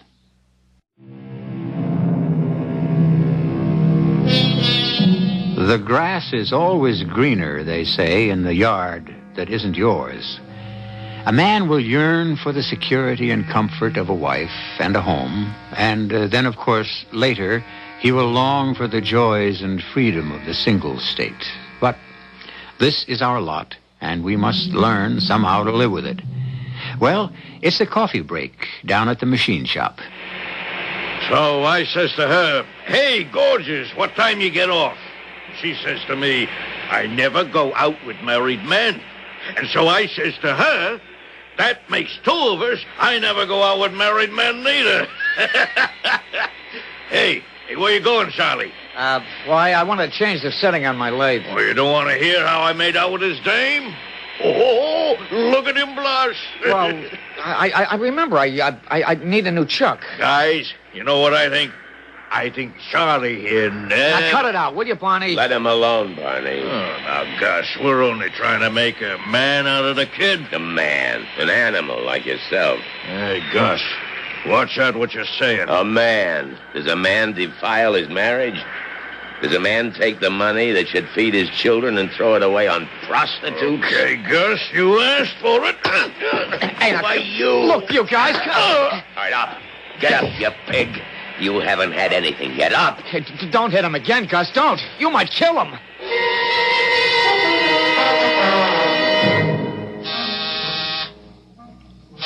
Just a second.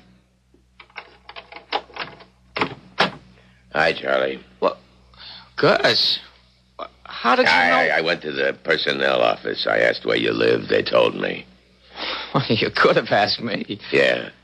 Well, come in. Come in. Thank you.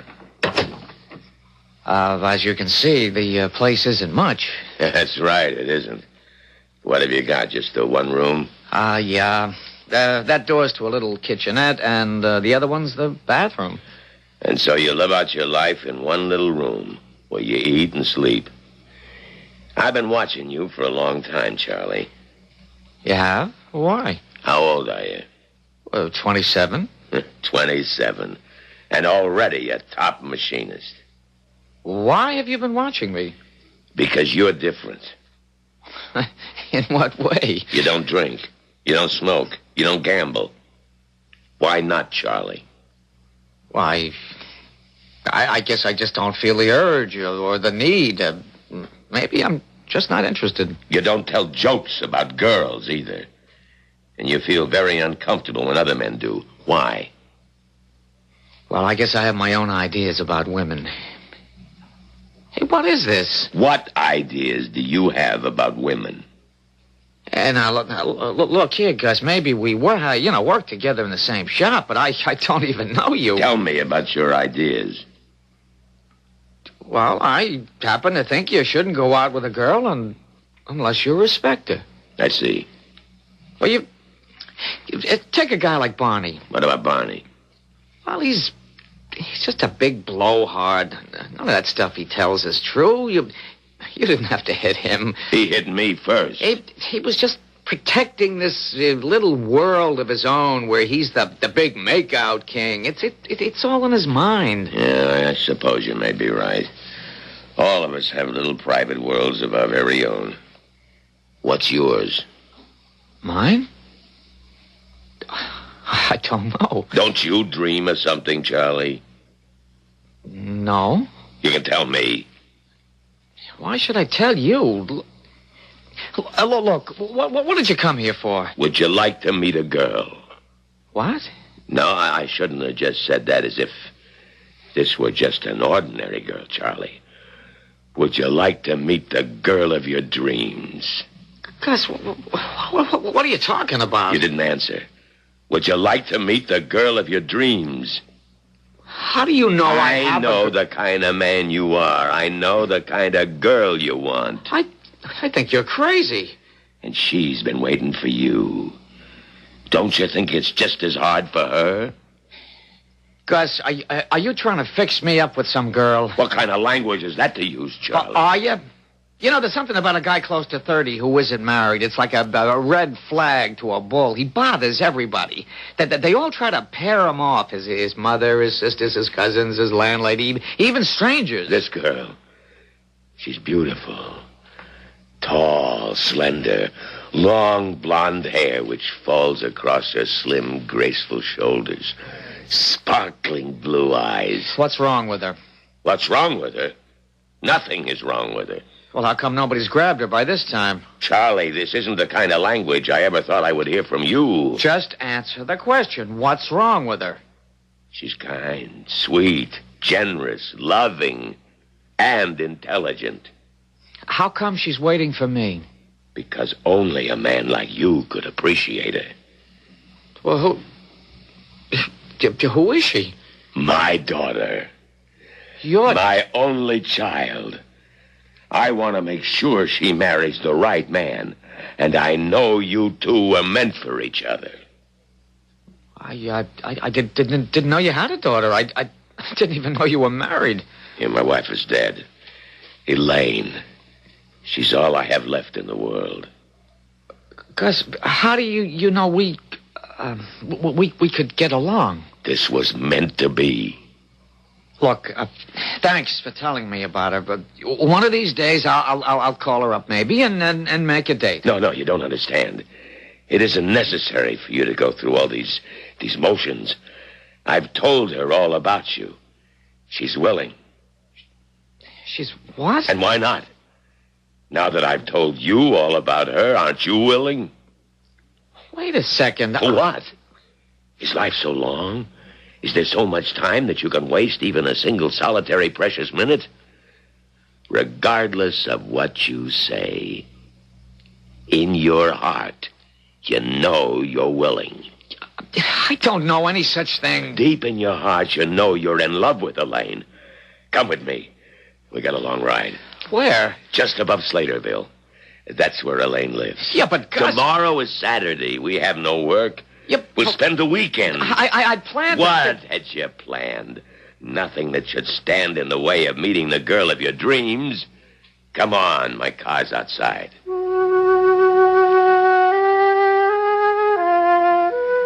I don't know how it happened. Gus Verco? I hardly knew him. Just a big, quiet guy at the shop. But I didn't know anyone at the shop very well as far as that went. You can probably tell by now that I'm a guy who likes to keep to himself. I don't have many friends. Truth is, I don't have any friends. But before I knew what he was doing, he had an overnight bag packed for me, and he had hustled me downstairs and into his car, and we were off. Off on a 150-mile drive. What was I doing here? You like music? Gus, I've got to talk to you. Sure, it's a 2.5, 3-hour drive. Plenty of time to talk. I want you to turn this car around and take me back. Charlie, how can you say that? I've been thinking. You're a very anxious father. Oh, I admit that. Wait. You'll have a daughter of your own. You'll see how anxious you'll be. And you're worried she won't get married. That's right. And so you decided to take matters into your own hands. That's what I've been telling you. Something's wrong with your daughter, Gus, because if there wasn't, you wouldn't have to do a thing like this. What is it, Gus? Is she homely? I told you she's beautiful. This isn't the way to help her, Gus. Now, look, what I want you to do is turn the car around and take me home. Why? Or else stop the car and I'll get back by myself. Why? Because I want to, that's why. I don't have to explain any reasons. Now stop the car. Did you hear me? I heard you. Then stop. You're coming with me. Look, Gus, you can't force Shut me up. to... No, I'm doing this for your own good. The next time we stop for gas, or if we pass a cop, It's I'm gonna... such pretty music. Why don't you just shut your mouth and listen? He was big and he was tough. I'd seen him almost kill Barney back at the shop. He seemed nice enough, pleasant enough when he was happy. But make him mad. Well, I'd play along with it. What else could I do? But I couldn't believe it was happening to me, and when he spoke again, I got cold chills. Next Sunday's her birthday. Did you hear what I said? Yeah, you said next Sunday's her birthday. You know, I was thinking, it would be a good day to get married. Married? Birthday, wedding day. Nice timing. A double celebration. And besides, it's economical. You only have to buy one present. I never said I was going to marry your daughter. You don't have to say it. Why should you object? I can't believe it. A thing like this is happening to me. Gus, let me straighten you out, huh? You can strong-arm me into your car and drag me What's upstate this to meet... about strong-arm? There's absolutely no way in this world you can force me to stand up there with her at an altar and make me say, I do. Why are you so excited, so nervous? What am I doing? I'm only going to make you the happiest man in the world. Is this how you show your appreciation? All I'm saying is I'm going to decide who I marry. Of course. You and you alone are the only one who has a right to make that decision. Then how can you tell me the wedding is set? Because you've already decided. You know you want to marry her. You've been dreaming about a girl like her your whole life. And now you're about to meet her. You mean you want to back out? What kind of nut are you?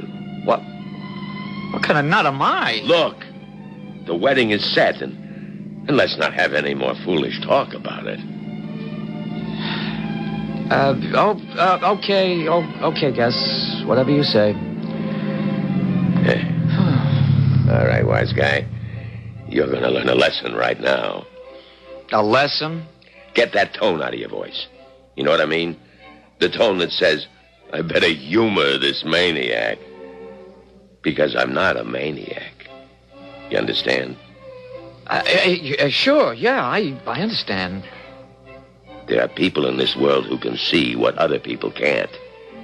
You follow this? Sure. It's like an inventor. He looks at a pile of wires and then springs, and he sees a machine. Understand? Sure. I see you. And I see Elaine. And I see a wedding. And that's how it's going to be.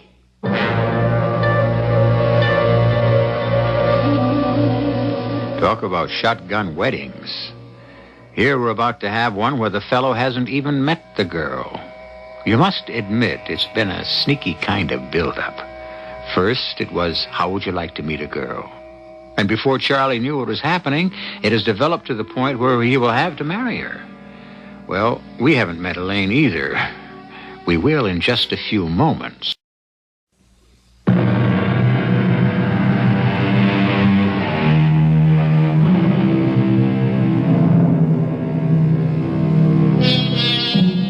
The world seems filled with people who always know what's best for you. They're quite vocal in prescribing the best religion, the best politics, the best books, the best foods.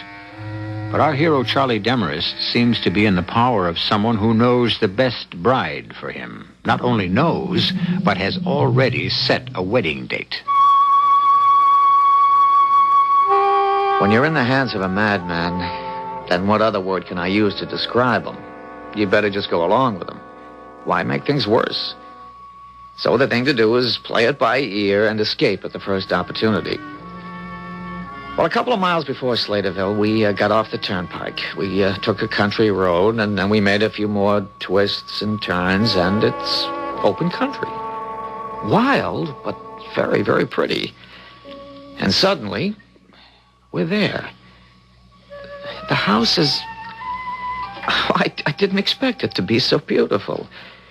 It's one of those colonials, white with blue shutters, and there's a smooth green lawn. There are beds of brilliant flowers. A sign on the fence reads, Vertical. You're home, Charlie. Next week, that sign will say, Demarest. Yeah, but Gus... My wedding present to you and Elaine. Look at the place. Isn't it great? Well? Sure. Elaine does it. She loves working in the garden. She's got what they call a green thumb. And the inside's the same way. Oh, what a housekeeper. Everything's spick and span. And cook! Charlie, you can't dream how lucky you are. Being beautiful's one thing. But a woman also has to know how to take care of things. You'll thank me for the rest of your life.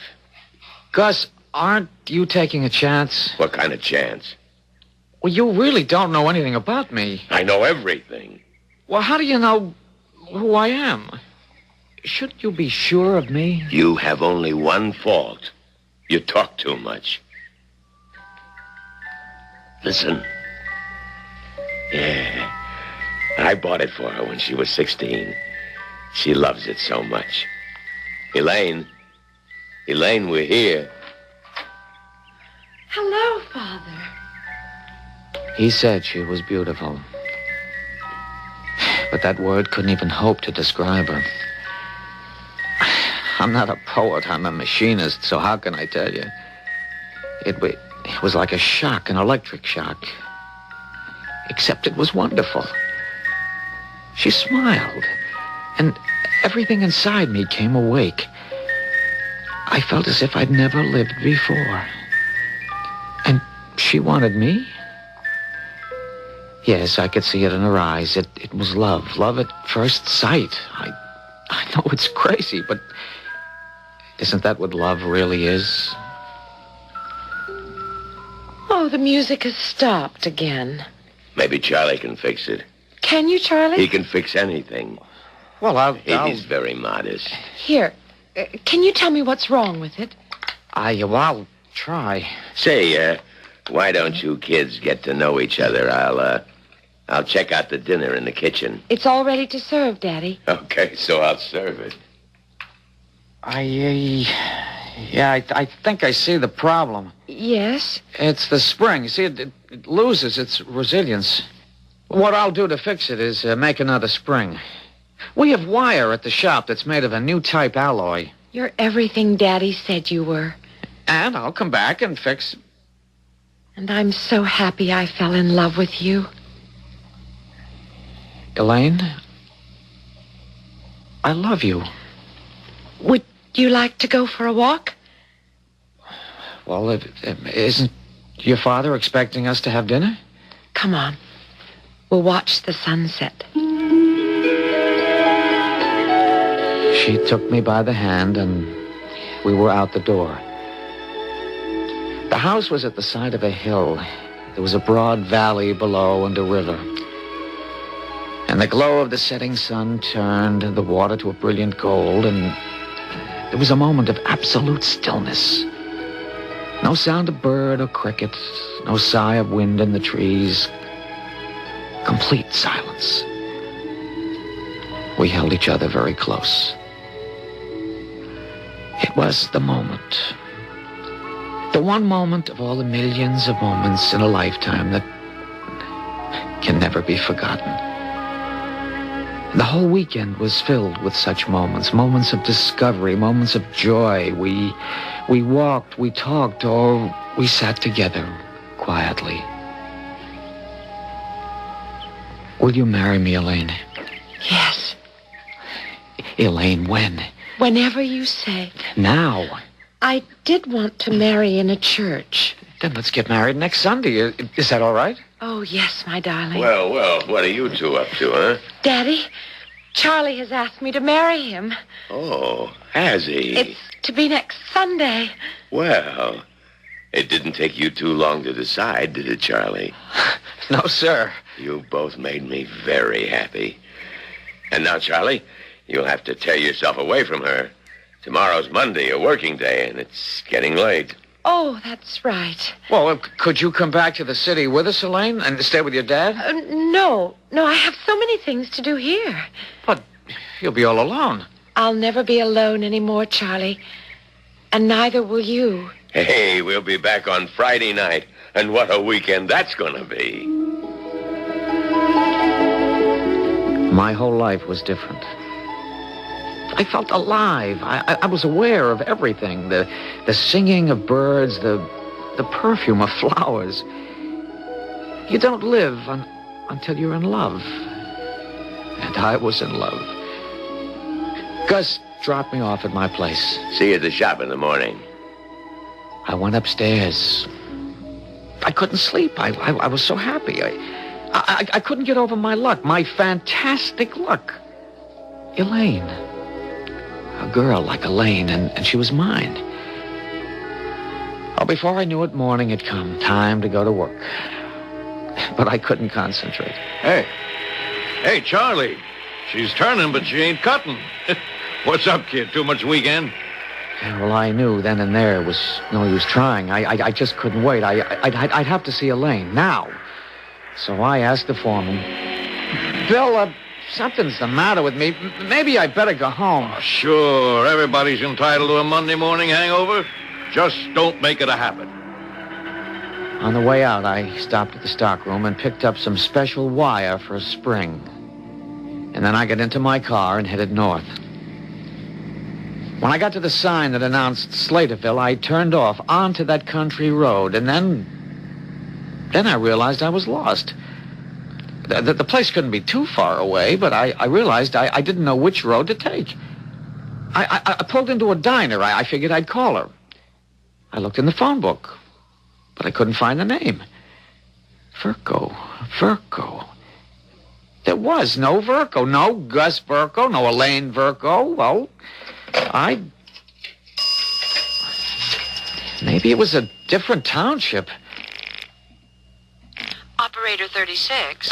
Yes, operator. A telephone for Verko. Virko. It'd probably be under Gus, or maybe August, or Elaine. Verko. I'll check it for you. Thank you. Under V, as in Virginia, IRKO. Uh-huh. I find nothing, sir. But they live up here. They have to be in the phone book. I'm sorry, sir. Yeah. Thank you. Hey, Jerry, why don't you feed the box? Give us a little music around here. You're freeload enough. Pop for something once in your life. Oh, what'll it be, buddy? A cup of coffee. One coffee. How's that coffee, Bud? Cream? Yes, please. I'm looking for somebody. That's the story of the world, ain't it? Who you after? The name's Verko. What name did you say? Verko. Gus Verko. Gus Verko. Yeah, he lives there with his daughter, Elaine. His daughter, Elaine? Well, I think I went the wrong way when I got off the turnpike. I was there just this past weekend. Where'd you say you were this past weekend? With the Verkos, Gus and his daughter, Elaine. As a matter of fact, Elaine and I are to be married next Sunday. Oh. Could you excuse me just a second? I gotta go in the kitchen. Something's burning. Hello, Sheriff. This is Harry at the diner. Yeah. No, I ain't being held up or anything like that. But I got a nut here. Well, he seems harmless, but he's a nut. Maybe he escaped from someplace. Leave me tell you what he told me. Are you the gentleman who's been asking how to get to the Virko place? Well, yes, Sheriff, thank you. Maybe you can help me. No one else around here seems to be able to. Did you tell Harry here you'd spent this past weekend there? Yes. Hey, Sheriff, is something... Did you also say you were going to marry Elaine Virko next Sunday? Sheriff, what is all this? What's your name, mister? Where are you from? Hey, all I did was ask for directions. May I see your identification? What's the idea? May I? Look, am I supposed to have done something? All right, here's my driver's license. Charles Demarest. Look, all I did was come in here and ask for directions. That's all. That's enough. I'm looking for the Verko place. I'm going to see Elaine Verko. We're going to be married Sunday. Now, why doesn't anybody want to tell me how to get there? When did you and Elaine decide to get married? Yesterday. Yesterday, when I was at the house. I guess most people would think I'm crazy. I only met her Friday night, but... Sheriff, how long does it take when both of you know it's right? Is that your story?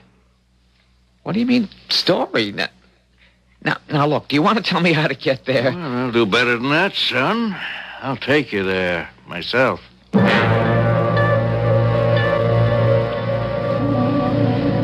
Well, you're going wrong, Sheriff. How do you know? Well, because I remember there were no houses along the way once you turned off. There was nothing but trees and fields. Is that so? No, this is wrong. Now I remember when Gus drove me up, we turned off on a road that read County 37. Oh, there's a sign marker coming up. Read it. County 37, but it can't be. Why not? There was nothing. Nothing. I remember the road took a sharp turn to the right. Yeah. Well, that curve is coming up about 50 yards. See? And you go uphill, and there's the house. You should be able to see the house from here. Beautiful two-story colonial, white with blue trim, big lawn in front, flower beds. Why are we stopping? We're here. Where? This is the Verko place.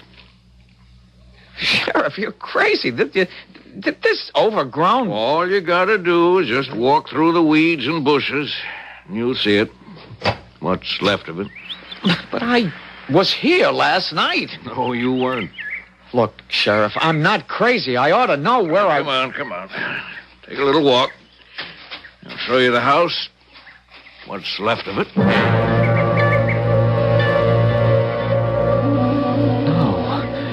No. The place burned to the ground 10 years ago. What are you telling me? I was here last night. Verco. Gus. He was a nut. I found his daughter. Didn't think any man could be good enough for her. Sheriff, you have to believe me. Oh, you'll be all right, son. I'll take you back to your car. Don't you believe me? Elaine was seeing this fella. He wasn't a bad guy, but no man was good enough for Gus. He killed them both. He's got a terrible temper. And when he was finished, he burned down the house. How? How? I was here last night. And we were here, too. Well, what did we say back when these proceedings began? Right you are if you think you are? Well, looking at it now, everybody can't be right, can they? But you can be sure of being right if you just stay here till I return with Act 3 in just a few moments.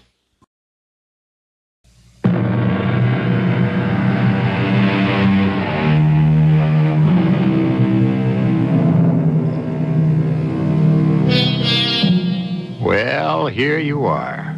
You finally met the girl of your dreams. And you also find out you're the man of her dreams. Could things be more perfect? The wedding day is set. And now you discover that the girl of your dreams, whom you met last night, has been dead for 10 years. Son, you're giving me a very peculiar story about being at a place last night that was burned down 10 years ago.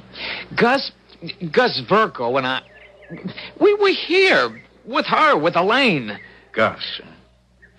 After it happened, they put him into an asylum.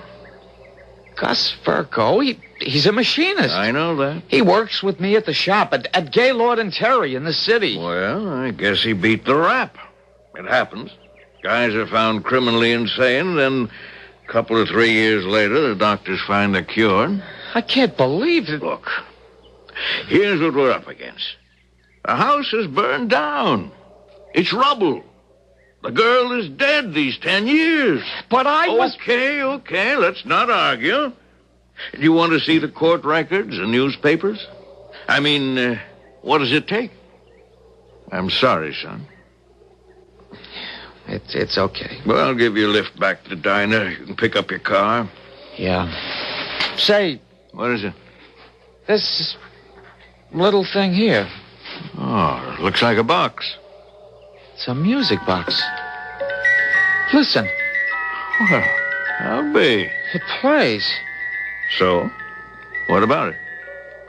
Well, according to you, it's been lying out here in the snow, the rain, and for 10 years. How can it still play? All I know is what I hear. Wait a minute. Now, when I was here last night, this box was broken. It stopped. The spring. The spring didn't work anymore, and so I said I'd bring a new... Look. Look at what? At the work, see? The spring? The spring! Everything else is rusty, corroded, but the spring, it's brand new. What are you trying to tell me? The spring, it still works. Which is why the box can still play. Listen. You see the spring? Not a speck of dust or rust. Well, maybe it's a kind of steel that doesn't rust. Yeah, well, it sure is. It's a special alloy. I made this spring myself. I put it here for Elaine. When? When? I came back here. I must have come back here. Yeah? When? Today. I'm back here now. Well, how could you fix the music box today? You couldn't even find the place. When you did, here's what it looks like. Now, Charlie... But the spring, the steel spring... Charlie, do you want to wind up in a nut house? I don't know what to think. I didn't know what to think. I went back to his office. He insisted. He showed me the court record. August Verrico did kill his daughter Elaine and her fiancé Walter Rhodes. August Verrico did burn down the house. He was sentenced to the State Institution for the Criminally Insane, and there was the story and the pictures in the paper. It isn't true, I insisted, but I was only whistling in the dark. There it was, the record, black on white.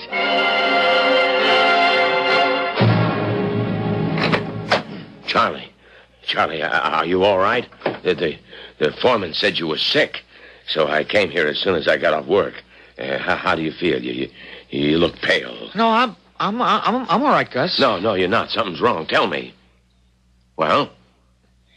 All right, I'll tell you straight out. I didn't go home today. I went up to Slaterville. Yeah? I couldn't wait a whole week before seeing Elaine again. I don't blame you. So when I got off the interstate, I forgot the way. I stopped at the diner. Harry's diner? To ask the way, and he thought I was crazy. Why? Next thing I knew, the sheriff was there. Tom Carlsbad? Well, I think that's what it said on his name tag. Yeah, so?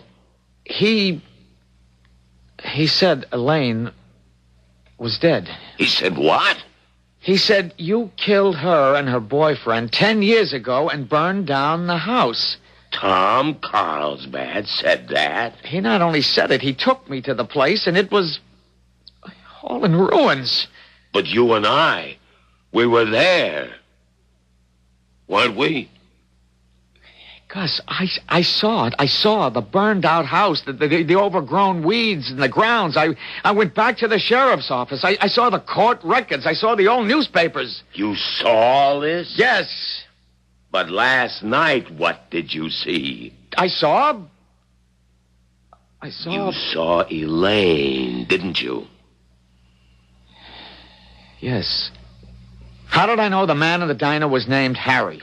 Because there's that big sign on the turnpike exit. Harry's Diner. When you said the sheriff's name was Tom Carlsbad, why did I remember that name on his nameplate? Because you must have seen it someplace. Where? How would I know, but you must have seen it. Gus, I'm going crazy. All right, Charlie. Guys go through all kinds of nutty things just before they get married. I guess it's almost normal. Why don't we drive up there right now?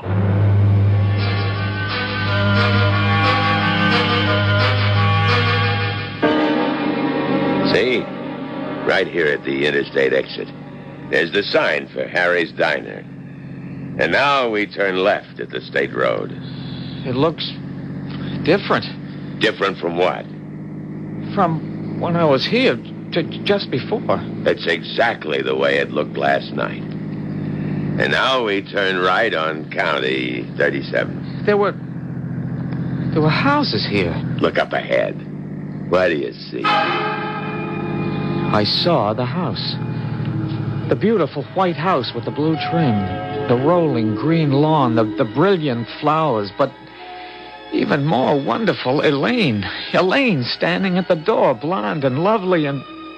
Elaine! Charlie. Oh, Charlie, I'm so glad you came. I couldn't wait a week. I couldn't wait either. Daddy, why don't you sit down and rest, and Charlie and I'll prepare some drinks. And don't hurry on my account.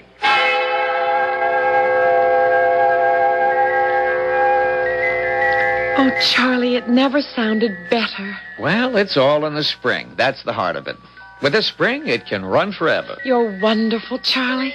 Oh, just wonderful. I can't believe it. Believe what? The way we are right now, everything. I can't believe you love me. I do love you. Well, good things never really happened to me before. Oh, Elaine. Charlie, don't. Don't what? We really shouldn't. I only want to kiss you. I know, but... But what? Don't you want to? Of course I do, of course, but it's my father. Your father? He doesn't like it when a man touches me. What are you talking about? Your father brought me here. I know. I love you, Elaine. Do you love me? Yes. Yes, I do love you. Then we have nothing to be afraid of, nothing to worry about. Hold me, Charlie. Closer. Oh, my darling. Dearest Charlie, love me. I'll spend my whole life loving you. I don't want to do anything else. Oh, don't let go of me. Never let go. Hey, what's this? Oh, but, Daddy. What's what, Gus? Take your hands off of her. Well, we're engaged, Gus. We'll be married next Sunday. Well, you don't have to paw at her like that, do you? Well, I'm not. Daddy, please, don't be angry. And you shut up. Huh? Well, don't you talk to her like that. I'll talk to her any way I please. I see that look in your eyes. What look? That animal look. The same kind of look Barney and all the others have. I thought you were different. What do you mean by different? I thought you'd respect her. I respect her. Oh, no. Go, please, Charlie, go. You heard what she said? Go. Elaine. When he gets like this, please run away from him, please. But we're in love. Love? Is this what you mean by love? To destroy this beautiful child? Oh, run, Charlie, he'll kill you. You're coming with me. Oh, no. You're not stealing my baby, not you. I'll kill you first. Oh, Daddy, put away that gun. No. Daddy, no. Daddy, you killed him. You killed him. You killed my daddy. Well, I only was... Oh, you killed my daddy. I was looking at something. Some printed letters. It was a name. Carlsbad. And now it became a name plate. And it was the sheriff. And he was looking down at me because I was lying on a bed in a room where everything was white. And the window, it had bars across it. How do you feel, son? Well, where am I? The hospital. Prison hospital. You got a superficial bullet wound in your arm. I guess you can plead self-defense. What happened? You know what happened. He was crazy. He told you this phony story.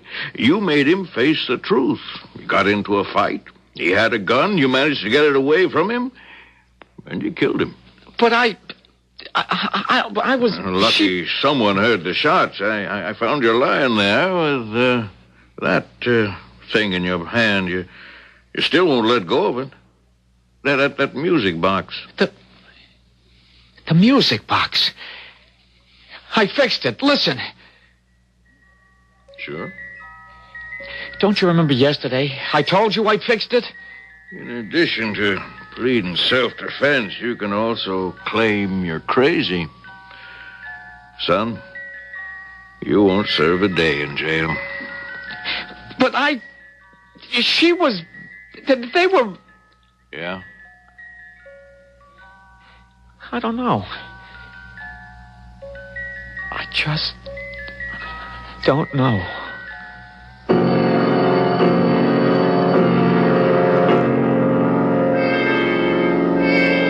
He doesn't know and we don't know.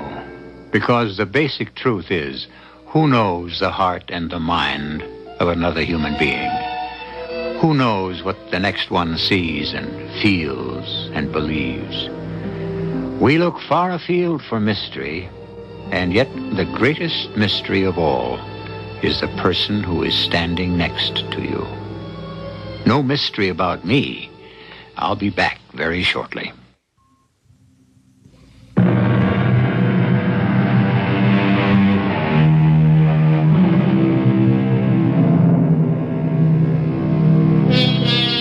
The girl of your dreams, or the man of your dreams, you meet in your dreams, you love in your dreams. But what are dreams, and who are the dreamers? When are we awake, and when are we dreaming? Well, let us worry about all such things. You just tune in for the sheer enjoyment of it. 7 times each week. Our cast included Jack Grimes, Patricia Elliott, Leon Janney, and William Griffiths. The entire production was under the direction of Hyman Brown. This is E.G. Marshall inviting you to return to our Mystery Theater for another adventure in the macabre. Until next time, pleasant dreams.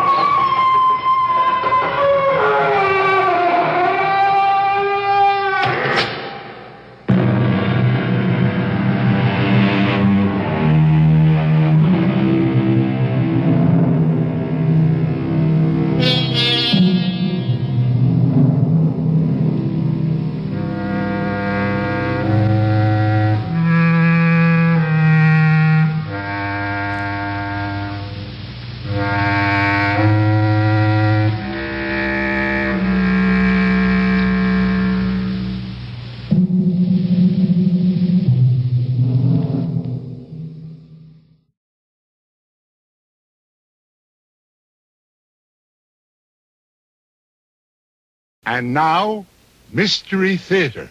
Come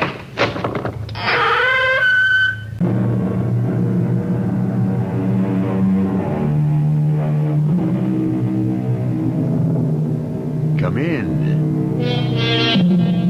Welcome. I'm E.G. Marshall. Yes, it is rather dark in here. You see, we never turn on the lights. We don't need any. At Radio Mystery Theater, all we illuminate is your imagination. But do not be concerned. Although it has been said that when one is alone, in the darkness, one hears strange things. Let those who enter these hallowed halls be cursed. None shall look upon the sacred golden cauldron of the druids. A strange voice. A voice from the moldering past. What has a sacred golden cauldron and the strange cult of the ancient druids to do with our story? Even the mention of the word druid evokes a frightening display of pyrotechnics from the atmosphere. Why does contemporary man still fear prehistoric rituals from the past? Brad, please don't ask the old man any more questions. Look at his face. It's beginning to turn darker than the storm outside. Forgive me if my questions are in bad taste, sir. My interest in crime is a hobby, as is my interest in the occult. They would not make light of the power of the druids, Mr. Spencer. It reaches out beyond the confines of this castle, beyond Stonehenge, beyond the grave.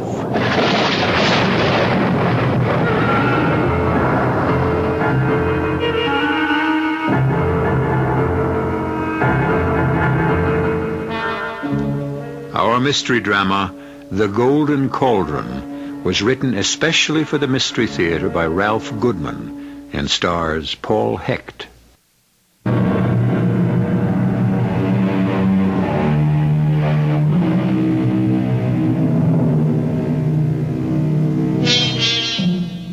Golden Cauldron? The power of the druids reaching out beyond the grave? In this, the 20th century? Come with me to Albion Castle, a crumbling remnant of the past as it exists today. A storm rages outside, but safe for the moment are 2 American tourists who have come here for a skeptical look into the legend of the Druids. In the great hall of the castle, above the fireplace, there is a graven image of a Druid god. There is something hypnotic about this strange carved deity that is being examined by Brad Spencer, a young man who does not frighten easily. And yet, the statue is holding Brad in its spell. Well, Brad, I see you've met the lord of the castle. The likeness of the all-powerful Celtic god. Is that what he looked like, Peter? Well, I've never seen him, but when I guide the tour groups around Stonehenge, that's the face I describe. Looks rather frightening, doesn't he? The tourists love it. Fits the moody climate. Let's change the subject, Peter. Maybe the weather will improve. Don't tell me this druid nonsense is getting to you. No, of course not. It might worry Dennis. You don't know how his childish mind functions. Come to think of it, I'm not too sure how it functions myself.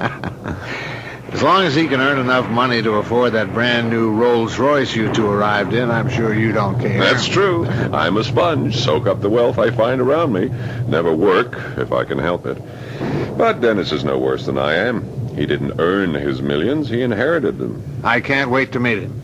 How the tour's going? Jammed as usual this time of year. But I'm beginning to lose interest. Not in Stonehenge. Oh, no. That always fascinates me, just as this image of their Celtic god seems to fascinate you. You may be bored with your work, Peter, but I find this crumbling old castle an endless source of amusement. Amusement? Research, old buddy. You may be interested to know that I'm getting close to the solution of the ancient Albion mystery. Don't tell me you're still checking out that old legend. Legend, Peter? Or fact? You must have picked up a lot of information about the Druids that could be of help in clearing up the strange legend about the tragic death of the Archdruid Albion and his secret love, the beautiful Helen. I wouldn't discuss it here if I were you. Brad, where are you? Here, Dennis. Oh, thank heaven. I thought I was alone in this spooky place. What's going on out there? An atomic blast? Relax, Mr. Wentworth. Just one of our usual summer evening showers. Oh. You know my name? I mean, you had most of it, only you left out the third. The third? Yeah, Dennis Wentworth the third. Don't think grandfather was happy with the first two. That's why he left his fortune to Dennis. Well, it's not a fortune, but it's enough. I think I'll go back to my room. Now, wait. We're going to have some brandy. Look, I'll be out in a minute, as soon as I change my shirt. Oh, make mine a double. Now to get back to the legend. No need to get the facts secondhand. That old car out there, the one that just pulled up in the driveway? Yeah?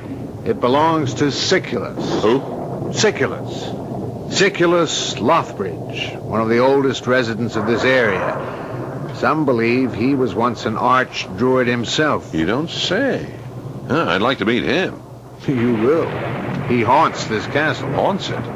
Nice old guy, but a sort of fanatic. Knew the Albion clan personally, they say. He keeps coming up here in search of the lost cauldron. Lost cauldron? Yeah, the golden cauldron engraved with the head of a Celtic god. He believes it's buried with the skeletons of Albion and the witch Helen. Now I know I want to meet him. The housekeeper will make the introductions. We're very formal around here. Basil, we have guests. Please attend to the front door. Yes, Mistress Margaret. Ah, Siculus, so good of you to give this young lady a lift from the inn. Oh, yes, in all this downpour. You have no idea how I appreciate this. Oh, it has been my pleasure. Youth and beauty has always brightened the eyes of the ancients. You mean like the beautiful Helen affected those who looked upon her? Who is this stranger? Don't be angry, Siculus. He's a guest, a visitor from America. He meant no insult. None at all. Peter, Mr. Brooke here was just discussing an old Druid legend, and I was... Oh, this is Mr. Brad Spencer. You, of course, know Peter. Yes. We have spoken on occasion. Mr. Spencer, this is Siculus Lothbridge, a respected elder of our community. Most happy to meet you, sir. See to the young girl, Margaret. She is chilled to the marrow. Yes, Siculus. Basil, take the young lady's bags to the upper floor. Oh, just a moment, please. I don't mean to cause any trouble, but my letter specified a room off the Great Hall. We didn't receive any letter. Well, then, how did you know that I was arriving today? Siculus foretold of a third visitor. A young woman, tall, slender, with blonde hair. Oh, the man's amazing. All we have is a room on the upper floor. Wait a minute. Would you like my room, Miss... Julie. Julie Chandler. Yes, I would, Mr. Spencer. Oh, then it's done. Basil, you may show the lady to my room and place my bags on the upper floor. You're sure, sir, that this is not an inconvenience? Ordinarily, yes, but for an unexpected third visitor, tall, slender, with long blonde hair, who am I to tempt the wrath of fate? Thank you again, Mr. Spencer. Oh, Brad, please. Brad. I'll just hang on to this small bag, Basil. You may carry these others to Mr. Spencer's... Oh, I'm sorry. I didn't mean to bump into you like this. My name's Dennis. Mine is Julie. You dropped your purse, Julie. Here it is. Thank you, Brad. Oh. You see, you two are already acquainted. I was just coming out of my room. And I was going into mine. It looks like you and I are going to be neighbors, Dennis. Mr. Spencer was nice enough to trade rooms with me. Oh, terrific. See you later, gentlemen. Yeah. Wow. Beautiful blonde in the room next to mine. Thanks, Brad. Things are looking up. Try looking in this direction, toward the fire. We have another visitor who's not so pretty. Oh, the old man? Yeah, just arrived with Miss Chandler. You're right, he isn't pretty. Wow, what a weird face. Must be over 100 years old. Make yourself at home, gentlemen. And you, Siculus, of course, are always welcome here. Thank you, my lady. I am merely the housekeeper here. With the soul of a lady, nonetheless. Basil will bring some brandy. If you'll excuse me, I have my work to attend to. Oh, certainly. If the fire burns low, please tend to it, Peter. It's the only source of heat here. I will, Margaret. Rather attractive for a housekeeper. She's been looking after this place since Sir Lawrence left. Introduce your friend to our visitor from the village, Brad. Oh, yes, Mr. Lothbridge. This is Dennis Wentworth III. Pleasure to meet you, Mr. Lothbridge. What do you know of the Druids? Nothing. Nothing. Peter was telling me all about this place. It was tragic about the poor girl, her lover. You mean Lady Elaine? Lady Elaine? The recent murder of Lady Elaine and the disappearance of her husband, Sir Lawrence. No, we're referring to the tragic murder of Archdruid Albion and the beautiful witch, Helen. That happened hundreds of years ago. We speak of that no longer. Lady Elaine was murdered a few months ago. There were 3 murders in this castle? In this room. I'm leaving. Oh, come off, Ed. Stop being so nervous. I can't help it. Murders, thunderstorms, old castles. They make me jumpy. A young woman was murdered here, right where your young friend, Mr. Wentworth, is standing. Thanks a lot. The police have investigated, but until they find Sir Lawrence... I don't follow. Elaine's husband, Sir Lawrence, thought his lady was cheating on him. He confronted her. An argument followed. He became enraged and shot her, point blank, through the heart. Death was instantaneous. And the murderer, Sir Lawrence, is missing? Yes, he's still at large. He could be hiding somewhere around nearby in the caves or in the village. Brad, you sure you don't want us to leave? Just when things are starting to get interesting. A poor girl has been foully murdered. Why do you find this interesting? Oh, I'm in sympathy with the girl. But the thought that the murderer is at large, possibly stalking this castle, his castle. This is Archdruid Albion's castle. Yes, sir. As you say, sir. Sir Lawrence bought it for amusement. He is not from this land. He is a stranger to Stonehenge. The foreigner's presence here has defiled the sacred memory of Albion. I gather Sir Lawrence is not liked by the local townspeople. I only blame Sir Lawrence. I have never held malice toward the poor child he tempted, wed, and then foully murdered. She was innocent. She had no other lover. You seem sure of that. When Sir Lawrence was not here, she would often send for me. I would stop by to speak with her. That tragic morning she sent word. She wrote, "Come tonight. I have something to tell you about Sir Lawrence. It is most urgent. And you arrived too late? Yes. Then it was you who found the body. Why do you ask all these questions? I have already told everything I know to the police. I'm sorry if my questions disturb you, sir. It is you who disturbs me. We will speak of this matter no longer. Well, as you wish. Your reaction is understandable. But you do not seem to be a talkative man by nature. Why have you told us this much? The evil murder has troubled my mind. As I told you, I know the girl's family.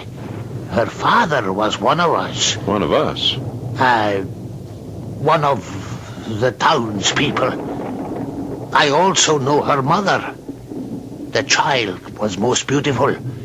Her angelic countenance was known to all who live on these hallowed grounds. Of course, you are referring to the hallowed grounds of the Druids. You speak of it often, as though you are privy to personal knowledge of the Celtic cult, their rites, their rituals. I understand they practiced human sacrifices. Let's not get into that, Brad, or this murder. It's really none of our business. We just came here for a little sightseeing, right? Right. Oh, tell me, Mr. Lothbridge, you say this murder took place a few months ago and that you arrived the night when the... I must take my leave now. I would not be here at all if I had not come to bring the unexpected visitor, Miss Chandler. Whom you somehow expected. Who is she, Mr. Lothbridge, this Julie Chandler? Has she been to Stonehenge before? Brad, please. Mr. Lothbridge is tired, Brad. He'd like to be on his way back to the village. And so would I. Would you give me a lift down the mountain, Siculus? Oh, yes, come. But we will speak of no murder. So, good night, Mr. Lothbridge. Forgive me if my questions were in bad taste. My interest in crime is a hobby, as is my interest in the occult. I would not make light of the occult, Mr. Spencer. The power of the Druids dates back to the Stone Age. It reaches out beyond this castle, beyond Stonehenge, beyond the grave. Well, Brad, looks like you made another friend. We're going to need all the friends we can get. What are you talking about? Dennis, we are not leaving. Not until we check out this murder of Lady Elaine and the disappearance of her husband, the mysterious Sir Lawrence Cumberland.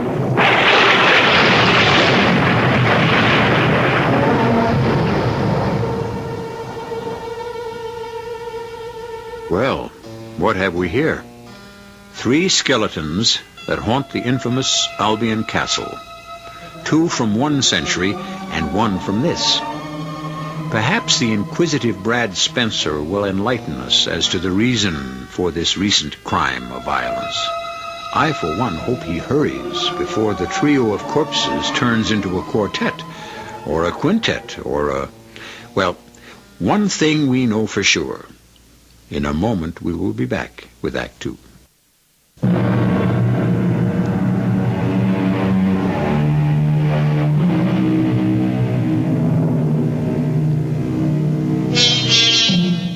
It is a few moments later. Dennis is still staring at his friend Brad in disbelief. Despite the ominous threat of death, Brad has announced his intention of staying on at the Albion Castle to probe the recent murder of Lady Elaine. The impulsive decision has frightened Dennis. You can stay on and check out these weird people if you like, Brad, but not me. I'm too rich to die. Well put. Shall we see if Dennis has nerve enough to walk out the door into the night, knowing that the murderer, Sir Lawrence, may be lurking somewhere out there? You're being childish about this, Dennis. Yeah, okay, I'm being childish. I tell you, we're perfectly safe here. Yeah. So far. What does that mean? Well, I mean, I have a funny feeling we've been lucky up till now, but if you keep asking questions, If these weird people, as you call them, interest me, if you don't ask questions, how do you expect to find anything out? Well, that's what I'm afraid of, finding something out. Once we know something, we're really in trouble. What was that? Oh, relax. That's just Basil with our brandy. Where?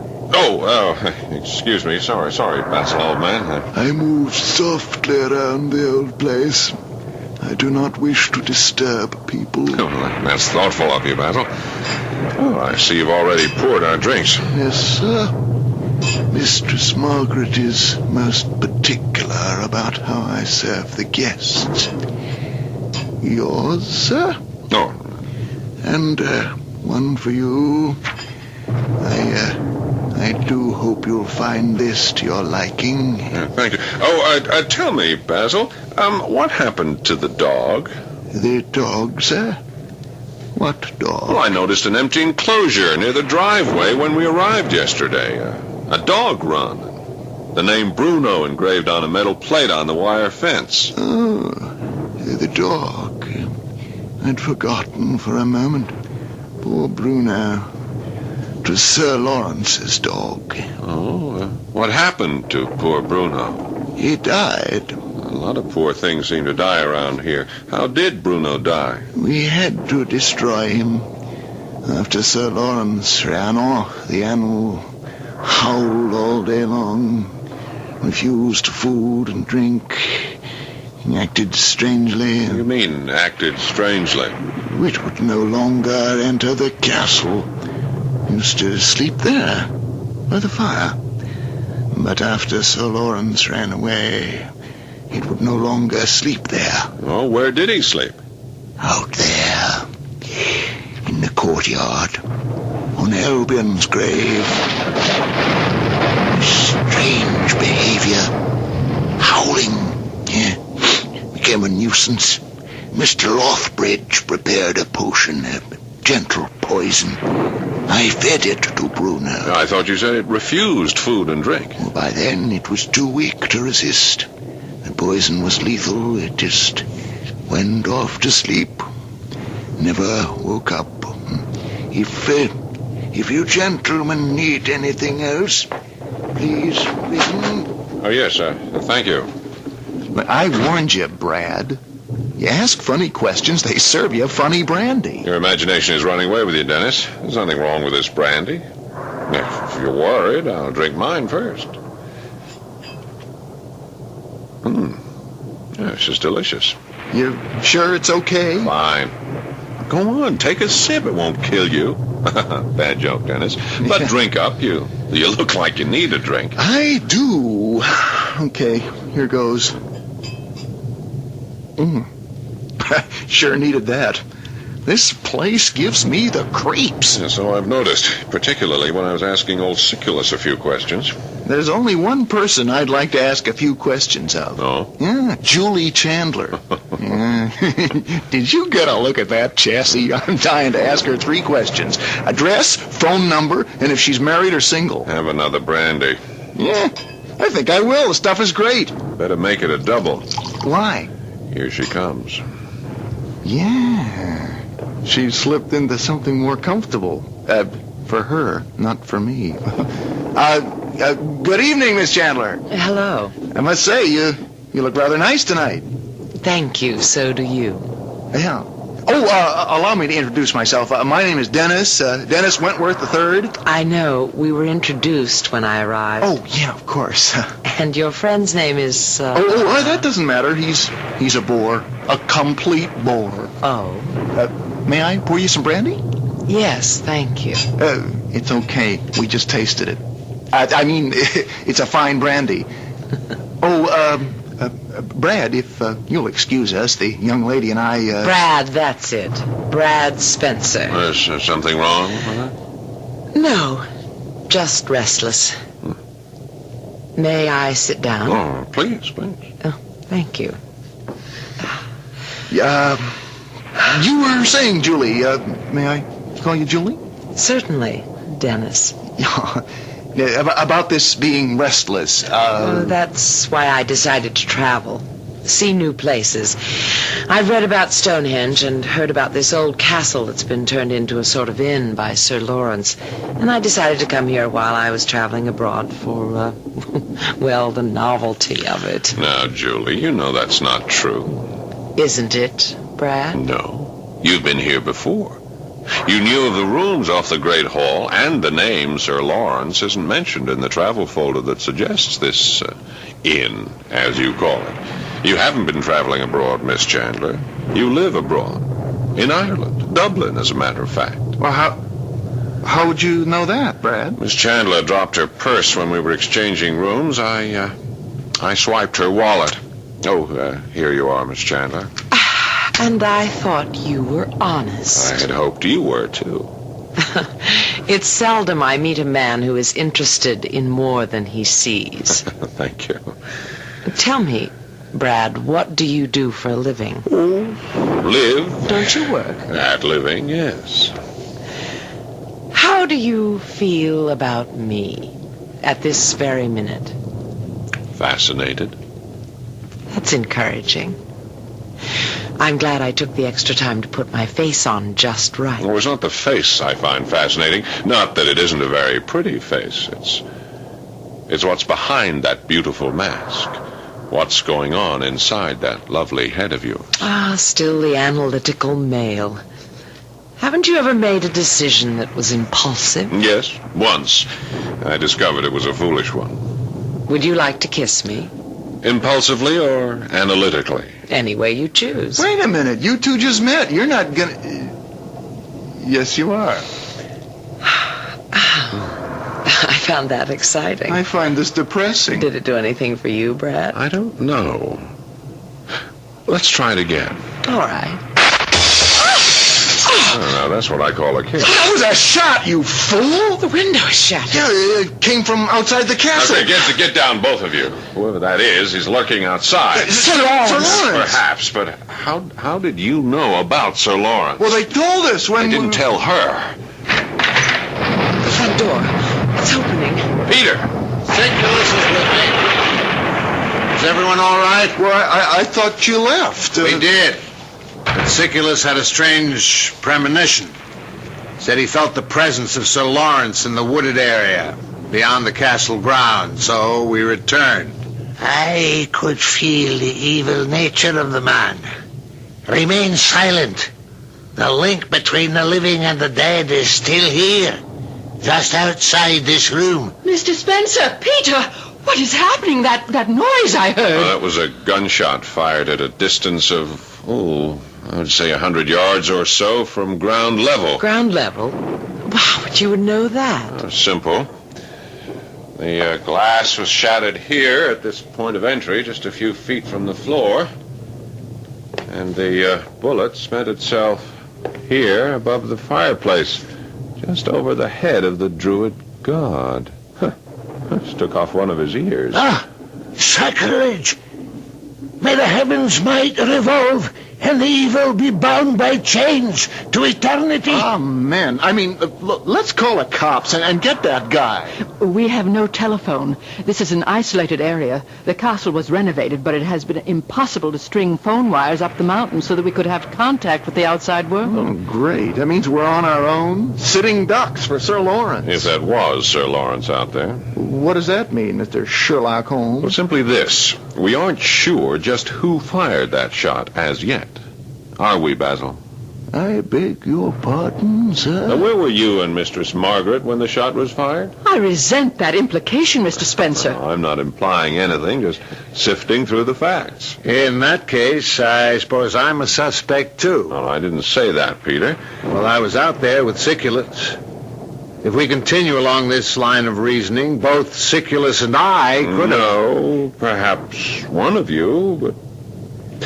Mr. Lothbridge, did you let Mr. Brooke out of the car before you reached the driveway? Yes. I felt a presence. I could sense something was out there. Mr. Brooke asked to be let out so he could look around. And you two separated? Yes. And then you heard the shot? Yes.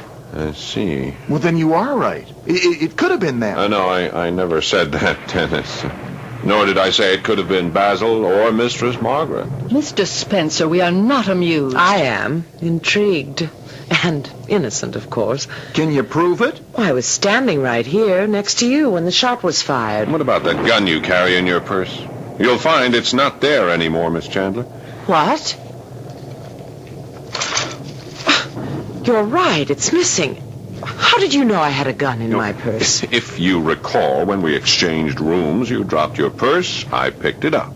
As I handed it back to you, I noticed it was rather heavy and felt a slight bulge, the outline of a snub-nosed .38 revolver. You are observant. And this spent bullet, embedded here in the wood paneling above the fireplace, came from a .38. Quite possibly your gun, Julie Chandler. I must say I'm impressed, Mr. Spencer. Well, then, that leaves just two of us who aren't suspects. You and me, Brad. Unless you suspect me. No, Dennis, you're safe. Then you are saying that one of us may somehow be involved in this incident. I'm sure the man is joking. I, for one, care not for a man's jokes. And I say to you again, beware, ye who enter Albion's castle. Those of you who would mock this uneasy resting place will perish among these ancient stones. This is holy ground, coveted by the Celtic god. Agreed. But in case the druid god forgets to covet this place, I suggest we send someone for the police. He's right. We should not wait another minute. All right, then it's settled. While the others remain here in guarded silence, one of us will leave immediately and inform the authorities. One of us. Yes, Peter. But who?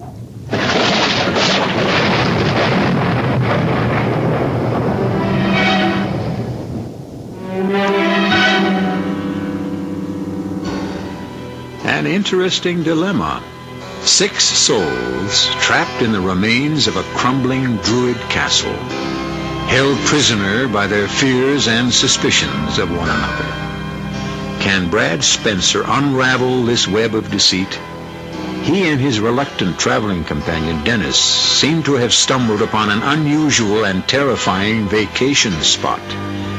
They'll have an exciting story to tell when they get back home. If they get back home.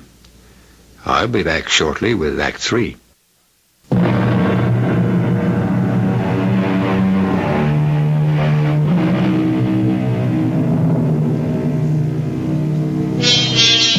The mysterious shot fired at Brad Spencer has aroused his instinctive suspicion of those around him. It seems Brad is by nature an inquisitive man, a man who asks questions, perhaps too many questions. However, the shot that narrowly missed him and the spent bullet that embedded itself into the wall does not seem to disturb Brad. Let's find out why. Did I hear you right, Brad? A shot was just fired at us by a murderer, and you say we're perfectly safe here. I didn't say perfectly, Dennis. If that shot was fired by Sir Lawrence, we are safe. But it was fired by someone in this room. I resent that accusation, Mr. Spencer. I have warned you all, but you would not listen. There is more than murder afoot in this castle. Until the golden cauldron is found and returned to the Celtic god of the Druids, none of us are safe here. Siculus, please. Mr. Spencer has a right to be uneasy. That shot was obviously meant for him. But it was fired by Sir Lawrence, Brad. I can vouch for these people. It had to be Sir Lawrence. If you're right, there's no need to panic. I still don't see why. That shot wasn't fired to kill anyone. It was meant to scare us. And notice how flattened out this spent bullet is? Yeah? It was fired from close range, almost as close as the shot that killed Lady Elaine. Well, maybe Sir Lawrence missed. Yeah, not likely. The light in here was bright enough for an expert marksman like Sir Lawrence. How did you know Sir Lawrence was an expert marksman? Oh, this rifle cabinet and these marksmanship trophies belong to the master of the castle, do they not? Yes, they are his. I see. Then you were just trying to be amusing again when you accused us all. Oh, no, Peter. Just testing the ground. Yeah, well, let's stop testing while we're standing up on the ground instead of lying in it 6 feet under. But somebody go for the police? Okay, you're right, Dennis. This is no longer a game. Why don't you get into your roles? Peter, Spencer does not control our destinies. I will drive you back to the village. The townspeople must be told of Sir Lawrence's return. Are you coming, Peter? Yes, Siculus. Are you sure you'll all be all right? We have Sir Lawrence's rifles. Good. We'll be back with Inspector Heath as soon as we can.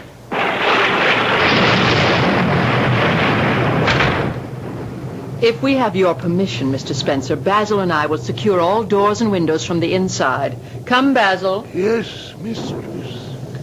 You are an interesting man. I just love the way you put 2 and 2 together. Now let's really put 2 and 2 together and see if we can come up with one suspect. The man who fired the shot. Then you believe it was a man and not me. Julie, you were standing here right next to me when the bullet came crashing through that window. That's right. But you're confusing me. You did say the shot came from my gun. Or another .38. But let's take one thing at a time. Consider the dog. The dog? Bruno, Lawrence's dog. Basil said it howled all day long after Sir Lawrence disappeared. They had to destroy it. Basil poisoned it. I don't trust that, Basil. Yes, but why did it howl?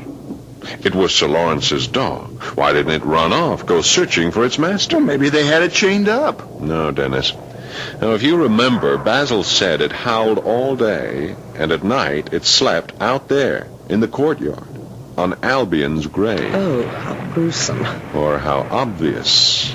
Obvious? Yeah. You remember that story about Greyfriars, Bobby, Julie? I'm sure you do, Dennis. They made it into a Disney movie. Oh, yeah, I saw that about this dog whose master died. Yeah. Now we'll go on, Dennis. Oh, good Lord. What's the matter? Yeah, they buried his master, and the dog refused food or drink, howled all day, and at night slept on its master's grave. Exactly. You don't think That's been our problem up until now. We've been kept so busy we haven't had time to think. Come on, Dennis. Where are we going? Out there in the courtyard to dig up Albion's grave. And what am I supposed to do while you boys are gone? Wait here.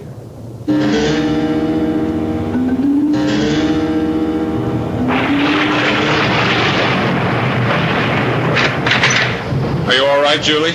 I am now. It's almost midnight. You've been gone a long time. What did you tell Basil and Margaret while we were gone? I didn't see Basil or Margaret. This place has been as quiet as a tomb. Oh, hey, don't mention that word. Then you found something out there at Albion's grave. Yeah, we grabbed some shovels from the garage. Wait, Dennis. Keep your voice down. We still don't know whom we can trust around here. And that includes Julie. Me? Well, you know all about this castle. You're familiar with the rooms, the grounds. And you've met Sir Lawrence, too, haven't you?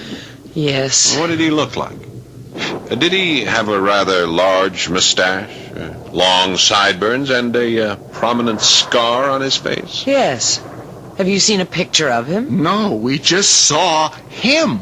Him? Yeah, he's buried in Albion's grave. Oh, no. Yeah, we only had to turn over a few spadefuls of soft earth, and first this hand came through, and then the arm, and then his head. Yeah, it was a hurried job. I can't understand why they never moved him. You said they. Do you think there was more than one murderer? Well, there might have been. But Sir Lawrence was a rather large man. At a dead weight, it would take 2 or even 3. 3? I'm just guessing. Yeah, would you mind if we just said 2? Basil and Margaret. No motive. They'd have nothing to gain by killing Sir Lawrence or Lady Elaine. At least nothing we know of at the moment. No, whoever did it was desperate. Took a lot of nerve to bury Sir Lawrence in Albion's grave. They knew no one would dig it up. Not in this town. Except 2 tourists like you and Dennis. Wait. What if Sir Lawrence didn't kill Lady Elaine? Well, it's ridiculous. Everyone said that... Everyone in this household. And the old man Siculus. But what if someone, the murderer, used a trumped-up quarrel between Sir Lawrence and the Lady Elaine to murder her and make it look like he ran away. And this girl's not only beautiful, she's got brains. Then whoever it was might be watching us at this very minute. Yeah, we're back to Mistress Margaret. Perhaps. Think about it. She doesn't seem too unhappy about the death of the lady of the house. With Lady Elaine and Sir Lawrence both out of the way, this house can be run the way she wants it to be run. Yes, temporarily, perhaps, but eventually she'd have to give it up. And you own her. She'd have no rights. Both she and Basil could be asked to leave. Isn't that so, Julie? Well, don't confuse me, please. I'm new at this. Well, keep on thinking or we won't be old at it. No. There's something else going on here. Something we haven't thought of. You're right, Brad. May I fill in the empty pieces of the puzzle? Peter. How did you get in? Brad just bolted the front door from the inside. I let him in through the servants' quarters. Stay where you are, please, all of you. This is her gun I have in my hand. Then you were the one who took that shot at me. I'm afraid so. And you were right. I have no intention of hurting you and have none now. If you cooperate. Well, we'll cooperate. And you were the one who... There's no need for further deductions, Brad. You and Miss Chandler were getting so close to the answers, I don't mind telling you what happened here. Yeah, well, please do. It's hard to believe a good friend of mine has turned into a murderer. We don't have to tell them anything, Peter. That's all right, Margaret. We'll be on our way in a minute. There'll be no witnesses. You're not going to kill us, too. Quiet, Dennis. I would like to hear the answers to these questions that have been bothering me. I hate to die an ignorant man. It may come as a surprise to you to know that we didn't kill Lady Elaine. Sir Lawrence did. They had been quarreling when Peter and I rushed in about his infidelities, not hers. He had just shot her. She died instantly. I struggled with him for the murder weapon. A .38 like this one I'm holding. And he died in the struggle. Margaret helped me bury him. Siculus and Basil were in the village that night. They knew nothing of what went on here. I believe you. Well, I'm sure you do, Brad. But you don't, Dennis. Nor do you, Miss Chandler. And a jury won't. But if Brad trusts you... You're wasting your breath, Miss Chandler. Peter and I have talked this over. We've decided to trust no one except each other. You and Margaret? It's been that way for some time. Sir Lawrence is dead, and I can't be here when the police arrive tomorrow. There'll be too many questions to answer. What have you done with Siculus and Basil? We left them tied up in the wine cellar. After we leave, you can release them. All right, let's have the keys to your car, Dennis. The keys? To my brand new Rolls? Siculus' car broke down as we reached the driveway. It can't be driven any further. Yeah, but if you take my car, how do we get out of here? That's the idea. Give them the keys, Dennis. Okay, if you say so. Here, but drive carefully. I love that car. Let's get out of here, Margaret. It'll soon be daylight. I'll be happy to be rid of this awful place.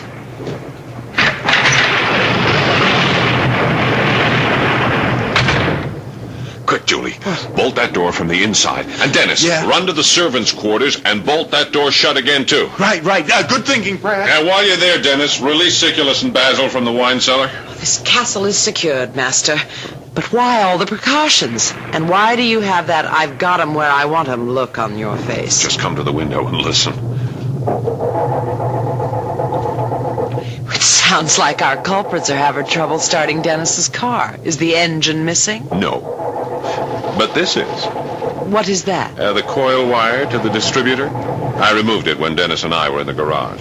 The car won't start without it. You knew Peter and Margaret would not be able to get away all along. But I had to give them a chance to make it their decision. None shall escape this castle of eternal death.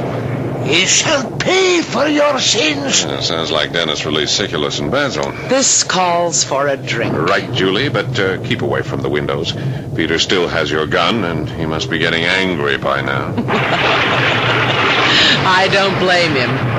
Margaret is beautiful, but having to spend a night in the garage until the police come is nowhere near as romantic as spending the night by the fire with you. Until the brandy goes.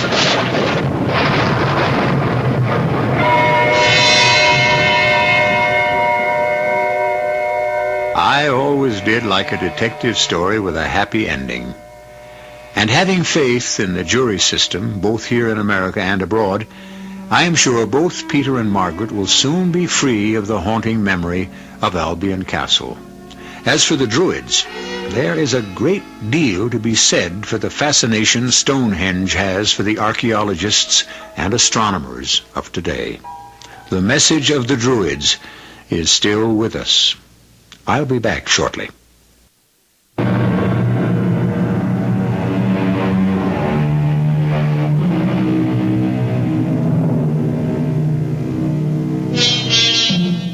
We hope the story you just heard will not cause any embarrassment for the travel agencies in your city. I do hope you will control your urge to rush first thing in the morning and make reservations for a stay at Albion Castle, overlooking the magnificence of the ancient temple of Stonehenge. Don't misunderstand. Some say the castle is still there, but the price is rather high. To quote our good friend Siculus Lothbridge, "Let all who enter these hallowed halls in mockery pay for this transgression with their lives." Our cast included Paul Hecht, Patricia Elliott, Clarice Blackburn, Robert Dryden, and Russell Horton. The entire production was under the direction of Hyman Brown. This is E.G. Marshall inviting you to return to our Mystery Theater for another adventure in the macabre. Until next time, pleasant dreams.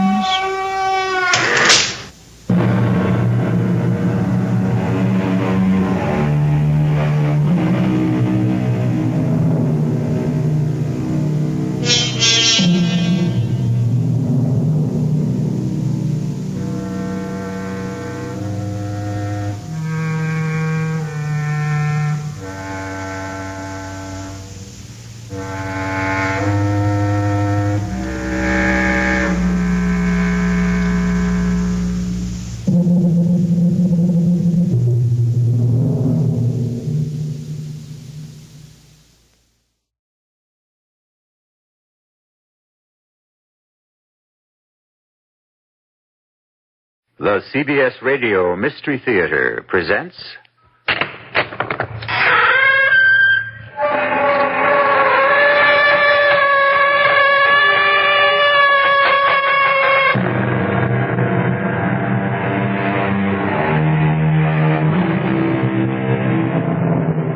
Come in. Welcome. I'm E.G. Marshall. Pause while there is strength and breath to play again with love and death. Love and death, the two supreme games of life itself. Love, which is the only meaning of life, and death, which is the end. But can there be another meaning, or perhaps another ending? Pause. Pause, as the poet says, and listen.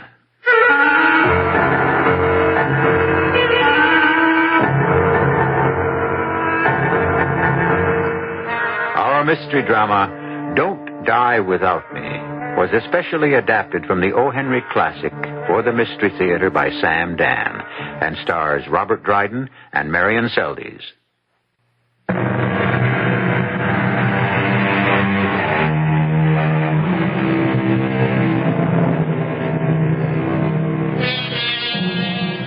Restless, shifting, as fugacious as time itself, is a certain vast bulk of the population of the red brick district of the lower west side of Manhattan. Homeless, they have 100 homes. They flit from furnished room to furnished room, transients forever, transients in abode, and transients in heart and mind. They sing Home Sweet Home in ragtime. Thus begins a tale by O. Henry, the great master of irony, which illuminates two of life's greatest ironies, love and death. Ah, but the tale is begun. Let the storyteller continue. Hence, the houses of this district, having had 1,000 dwellers, should have 1,000 tales to tell. Yes, there must be a story behind every one of those windows. This open one on the second story, from whence comes music played on Mr. Edison's latest invention. The tune is ragtime. But does the heart beat in ragtime too? Or to the lonely listener, is it a song of love, of hate, of hope, or despair? Wait. What's that down the street? A crowd, an ambulance. And isn't that my good friend, Sergeant O'Donoghue? All right, now move on. Don't you have nothing better to do? Sergeant O'Donoghue. Oh, it's you, is it? Well, what happened here this evening? You spelled my name wrong. It was printed incorrectly in your newspaper last Friday. The linotype setter is an Englishman. Well, that explains it. Well, what explains this? What's taking place here tonight? Well, now, sir, how would I know that? Just being a police officer. Oh, come on, Sergeant. Police officers know everything, especially if they're named O'Donoghue. O'Donoghue with a G. I remember. Now, sir, tell me something.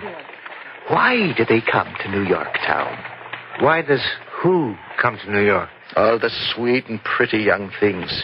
It's the bright lights of Broadway, Sergeant. Even a police officer knows that. Yes, like moths to the flame. I see where this is leading. And here this evening we had a little moth. Perhaps she believed she was a butterfly, but what does it matter? The flame consumes them all in the end. Well, I'm certainly a man who can follow a figure of speech, but what is this flame to which you refer, Sergeant? The flame of despair and the flame of loneliness.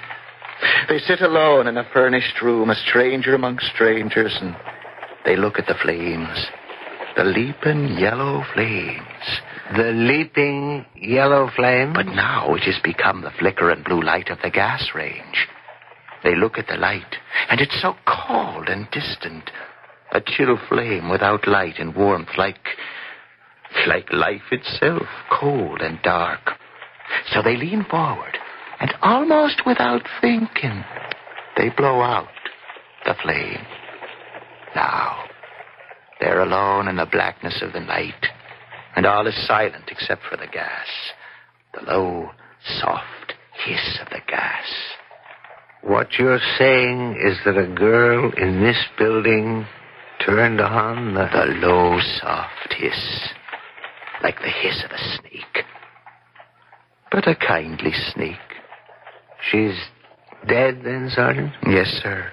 May the good Lord rest her gentle. Are they sure? Oh, yes, the doctor was there. He passed down the word. You'll have to step out of the way, sir. They're taking her down now. A very young doctor who rode the ambulance for the city hospital and who was still very new on the job tried to hide the horror in his heart with a look of cynical boredom on his face, but wasn't quite experienced enough to carry it off yet. He was followed by 2 orderlies who carried a stretcher.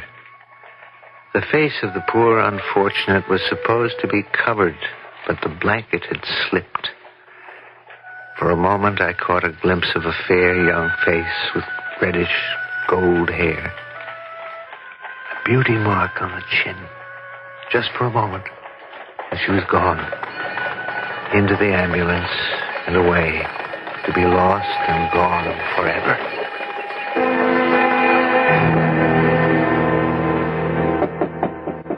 Yes? I've come in to take away the breakfast dishes, sir. Well, I see I can't do that, since you've had neither a sip nor a bite. Mrs. Paulidge, you have excellent powers of observation. And you seem to be a bit snippy this morning, Mr. Porter. Oh, that's true. You can't expect a man to be in a good temper all the time, especially when he's having trouble writing a story.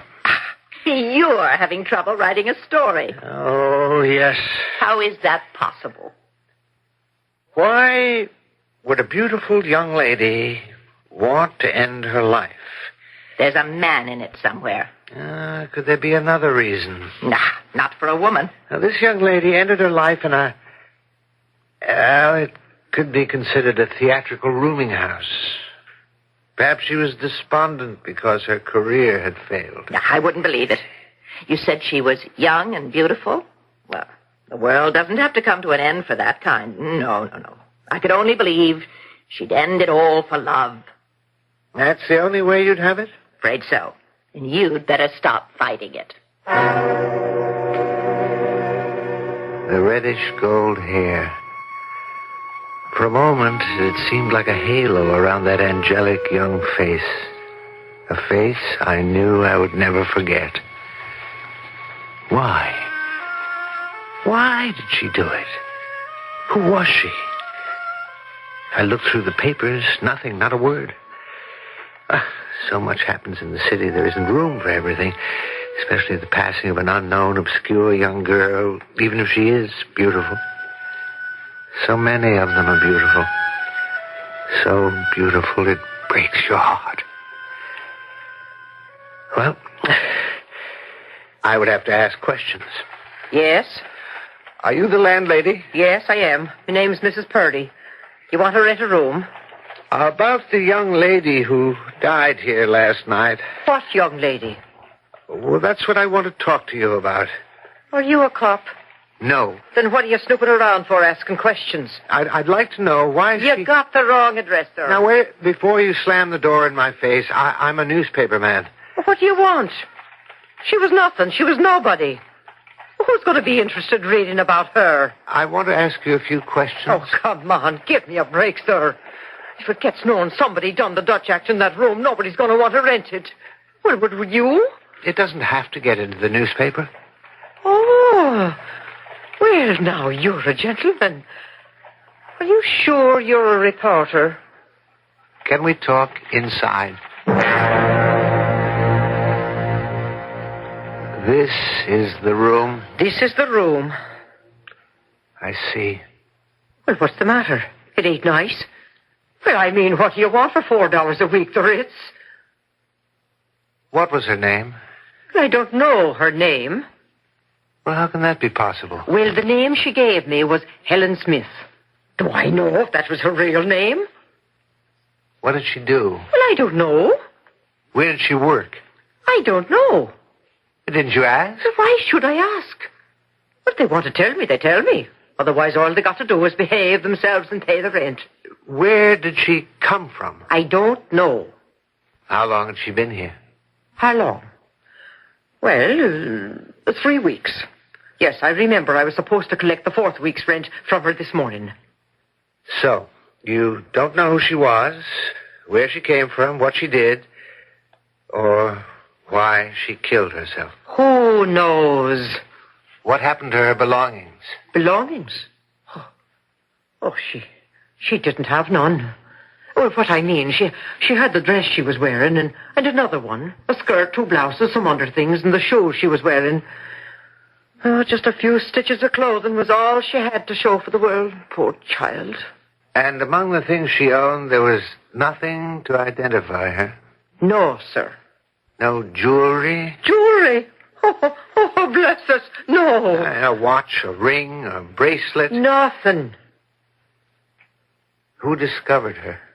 Oh, that was my misfortune. I was sitting in the kitchen drinking beer with Mrs. McCool, my next-door neighbor. And I said, "Is there a smell, Mrs. McCool?" And she answers, "There's a smell, Mrs. Purdy." And with that, we put down our glasses and come rushing up here to the 3rd floor back.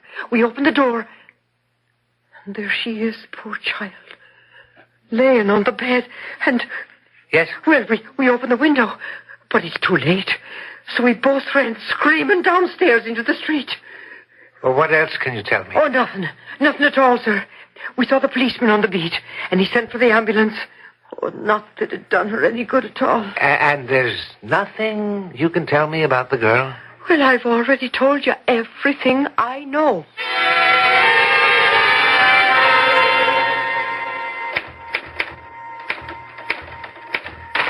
No. It's lunchtime. I don't want any lunch. You won't write any better if you're hungry. Confound it, Mrs. Powledge. I want to be let alone. I made you Manhattan clam chowder. All right, set it down. Mrs. Powledge, I'm licked. The story won't come out. Enjoy the chowder. Why does this story defeat me? It has everything. It has youth, beauty, tragedy, death, and yet I can't put anything together. The room, seedy and sinister. Yes, sinister. I don't know why. A dungeon, a cell of despair. She came there. She chose the place. Why? Why is the story? Have I lost it? Lost what? It, the divine it, the gift, the God-given gift to write. I don't think so. Who is this girl? Why did she kill herself? You should be giving answers instead of asking questions. I'm even asking the wrong questions. Does it matter what her real name was or where she comes from? Isn't it up to me to create all that? I've always been able to do it before. Come in. Good morning, sir. Oh, why, Sergeant O'Donoghue. With a G. Yes, sir. I come down here because I thought I could bring you something that might be of interest from a literary point of view. Yes? You remember, sir, it was just a week ago, this poor girl that done herself in. I wish I could forget. Well, it's happened again. What's happened again, Sergeant? Another one. Another one of those unfortunate situations in the same house, in the same room. What are you telling me, Sergeant? I suppose what I'm saying is that the room stayed vacant 6 days. Then, last night, the landlady rents it out to a young gentleman, and early this morning, he took the same way out.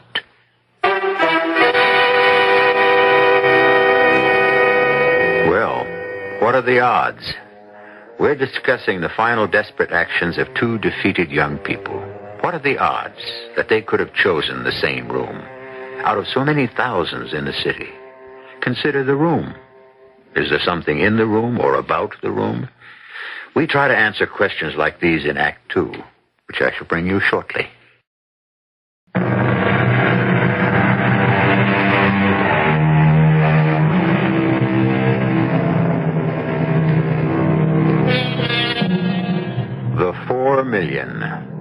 The 4 million human souls who filled the New York of O. Henry's day, with 4 million triumphs, 4 million defeats, 4 million comedies, 4 million tragedies, the shifting, seething mass of 4 million lives, loving, hating, living, dying, and we're concerned with 2 of them, a golden-haired girl and... He was a dark-haired young man. What else can you tell me about him? Well, he was maybe 27, 28.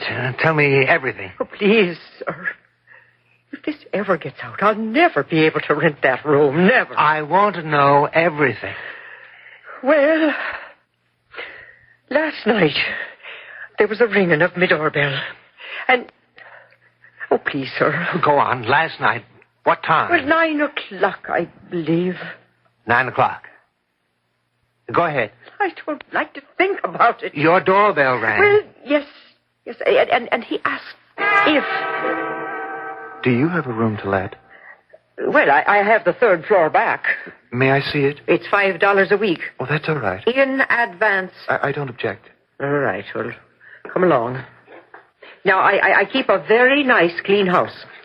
What business are you in? How long do you plan to stay there? Well, I must say you ain't very talkative. Would she... Oh, Lord, would she have come to this? Fallen to this? No, oh, no, please. What's that you're saying? Yeah, well, just down the hallway. Right, and this is the room. Oh, I see. It's a nice room. It ain't often vacant. I get the most elegant people here. There's lots of closet room. Oh, it's a place everybody likes. It never stays idle long. Do you have many theatrical people rooming here? Oh, they come and they go.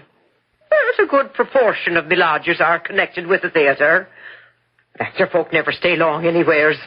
I get my share. Do you want the room? I I suppose so. Like I said, it's $5 a week in advance. All right. The room's been made nice and fresh. Your towels and the water pitcher's full. Mrs. Purdy. I didn't get your name. Jones. Jones. All right, we'll leave it be Jones. Mrs. Purdy, a young girl, about 22. Would she have been one of your lodgers? Her name was Miss Vashner. Eloise Vashner. No, I can't say I remember that name. A fair complexion girl, medium height, slender with golden hair, and a beauty mark on her chin. Have you seen her? No. I ain't seen her. Mr. Jones. Mr. Jones, are you all right? Huh? Oh, yes. Good night, Mrs. Purdy. But you had seen her. You had seen her. She was the girl who... That girl's name was Helen Smith. The description, the golden hair, the fair complexion, the beauty mark on the chin. Oh, there could be 1,000 girls like that. It was the same girl, and you know it. Please, sir, don't say that. It was the same girl. All right. And what if it was? Was it my place to tell him? What would you have me say? Oh, yes, sir. A young lady answering that very description turned the gas on in this room 6 nights ago. Is that what I should have said, is it? He was looking for her. Please, sir, don't say any more. I'm scared out of me wits as it is. There are thousands of rooming houses throughout the city. There are tens of thousands of furnished rooms. What made him pick your place? Why did he choose your house? Why did he come to your house? That's what he asked me. That's what he asked. What are you saying? Sir, well, he hadn't been in the room an hour when he came downstairs and knocked on my door. Who is it? Open the door. What is it? What's wrong? Mrs. Purdy. Yes? Miss Vashner. Miss Vashner? The young lady I asked you about. Oh, yes. She has been in the room. She what? She has been in that room. Oh, well, now, how could she, to whoever she is? I knew it. Something drew me to this house. I spent days walking the streets of Broadway. I spoke to the managers, theatrical agents, anyone from the highest to the lowest. Mr. Jones, it's late. Have you seen her? And everywhere, from everyone, the answer was no. Something said to me to walk westward, toward the river. And I did. And then the same voice said, here. Turn in here, stop here, rest here, stay here. Here is where you will find her. Now tell me, Mrs. Purdy. I've already told you, Mr. Jones. I ain't seen her. No, I can't accept that. The voice was too strong, too clear. It guided me here, to this house. I wouldn't know about that. And to that room. She was in that room. No. Who was in that room? Who? Who was the last one to occupy it? A gentleman. No. It was a woman, a young woman, a pale, slender woman with golden hair and blue eyes and a beauty mark on her chin. Eloise Vashner. My Eloise. It had to be. Because I had to keep my promise. What promise? Tell me she was here. And tell me where she went. Well, the one you're thinking of, she was never here. But... You just have a very great imagination. You insist that Eloise has never occupied that room. I don't know your young lady. All right. It doesn't matter. It really doesn't matter now. And then he went up to the room, turned out the gas light. Then he turned the handle of the jet again without striking a flame. And he lay down on the bed and... You didn't tell him about Miss Vashner? How could I know her name was Vashner? Where did he say he was from? He didn't. And you didn't ask? I never ask. But did he have any papers, any identification? No, none at all.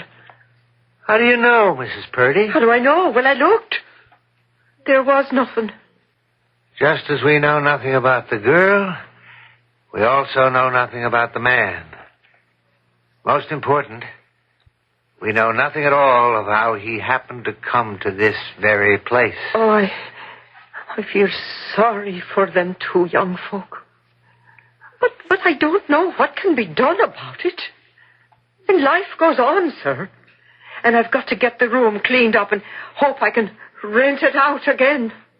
You've just rented it. I have. To who? To me. You... Well, now, why would you want to live in a dump like this? I want to spend the night in the 3rd floor back.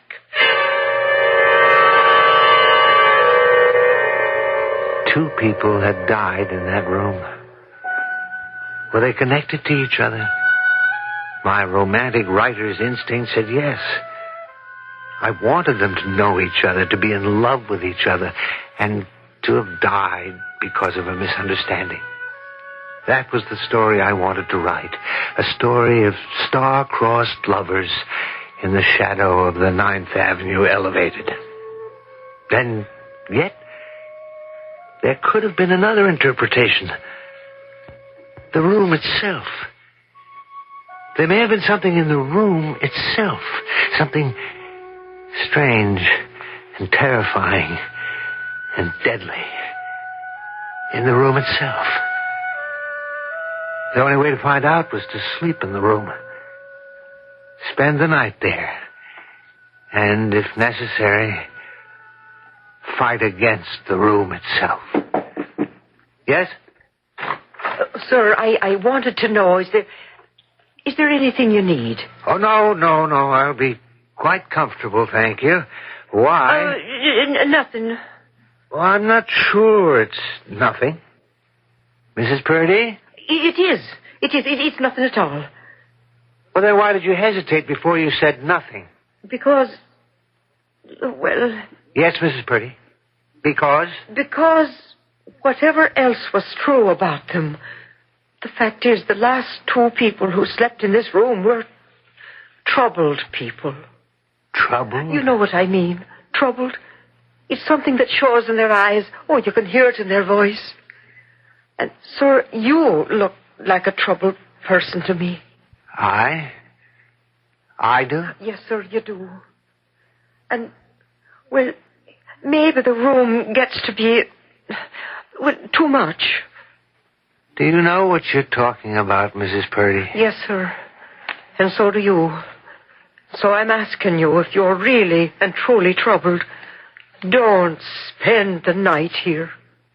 Thank you for your concern, Mrs. Purdy. Well, I just couldn't afford to have a third one.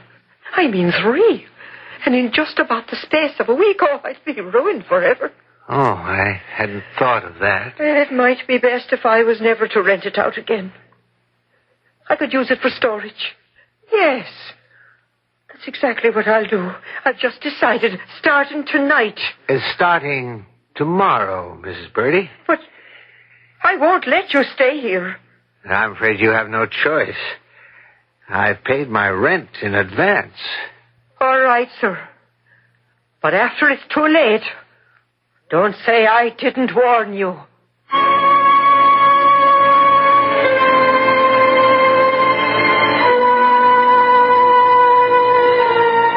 Do these things travel in 3s? Hopefully not. Will the 3rd be our storyteller?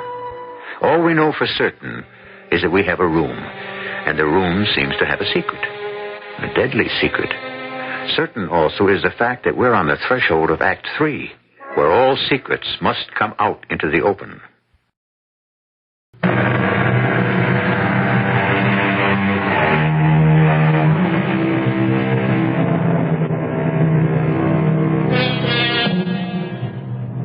First, we had a golden-haired girl, Miss Helen Smith, or Miss Eloise Vashner. Then there was a gentleman whose name may or not have been Mr. Jones. Both seem to have succumbed to a fateful what? We don't know. But neither could survive the 3rd floor back.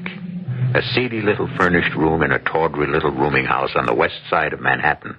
O. Henry's Manhattan. And now the master storyteller is determined to discover if he can survive it himself. The first thing is to turn the gas up high. High, bright. Light. Nothing like bright light to dispel dark secrets. So, what have we here? dingy, grimy little cell.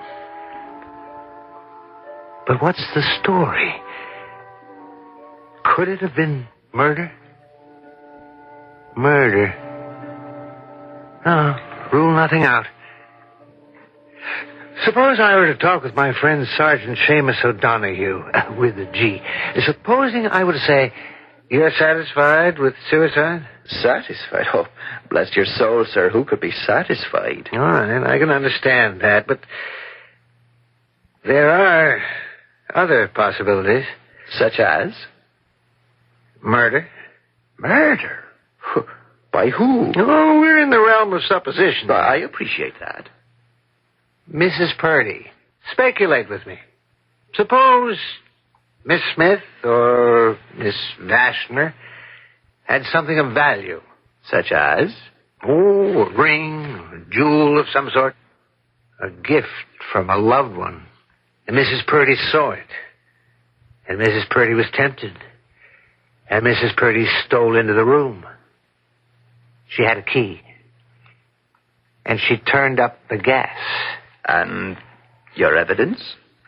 I have none. Well, then of what value is this theory to the police? It's of no value at all to the police. But then why do you present it to me? Because I'm a writer, and everything goes through my mind. Well, sir, going along with that theory, for the sake of argument, as it were, say she killed the poor unfortunate young lady. How do you account for the death of the young man? The young man knew. Well, what did he know? He knew the young girl had been in that room. How? I don't know yet. But he knew that Mrs. Purdy had killed the young lady. Well, but how did he know that?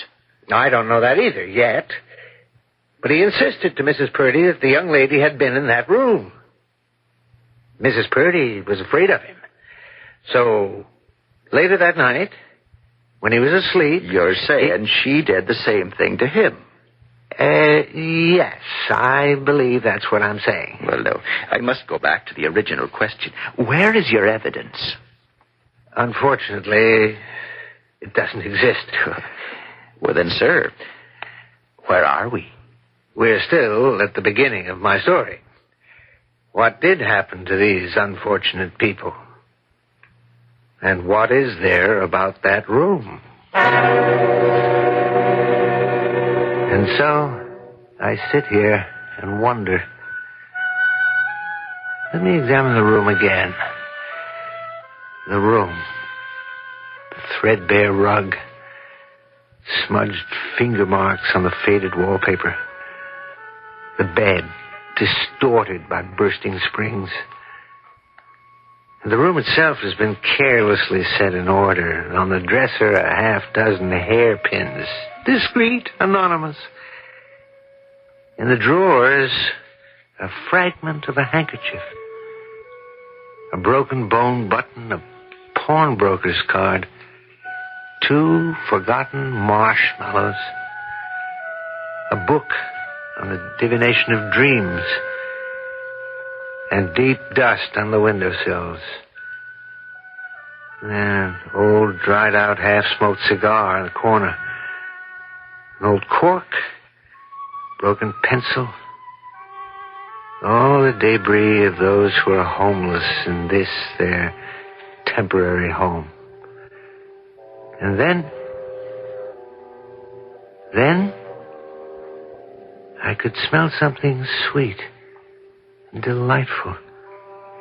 It was the smell of mignonette. It came as a single buffet of wind with such sureness and fragrance and emphasis that it almost seemed a living visitant. And then the room grew dark. I heard voices.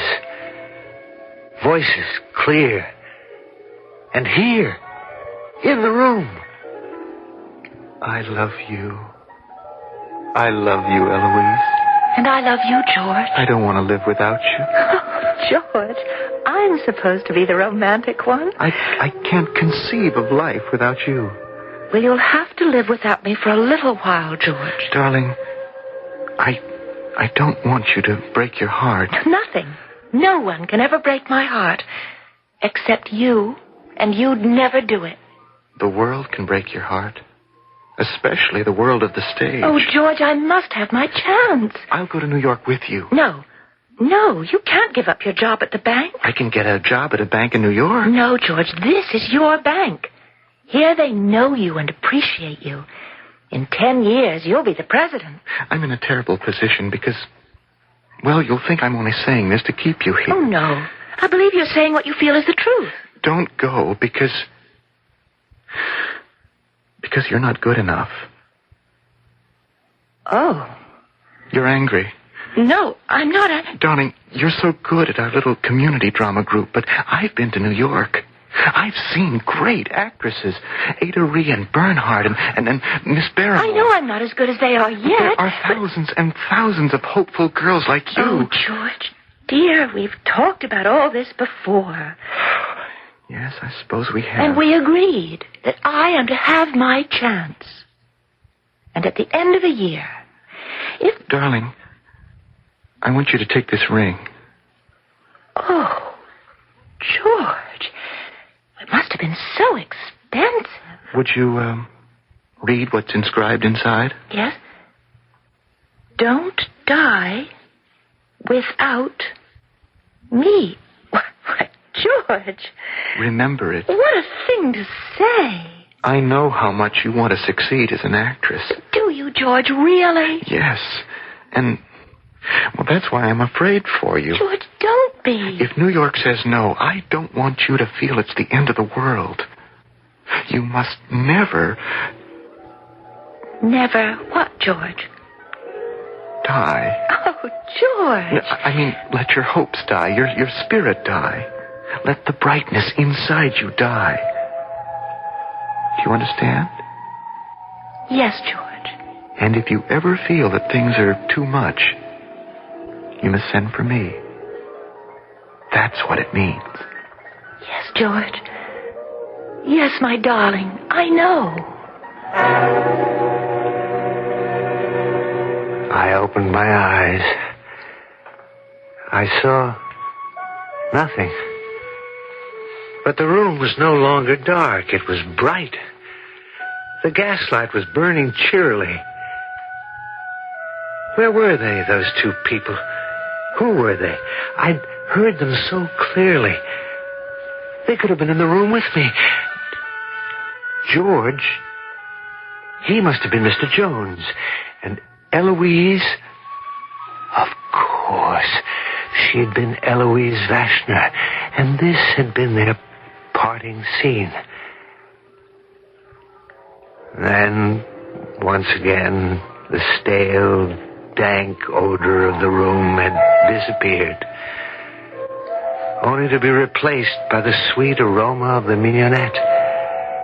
And once again, voices. It's a beautiful ring. I didn't say it wasn't, but it's small. Yes, but it should be worth... Worth what? It has an inscription, which lowers the value of the ring. Oh, please. How much for the ring? Huh? Where do you live? Does it matter?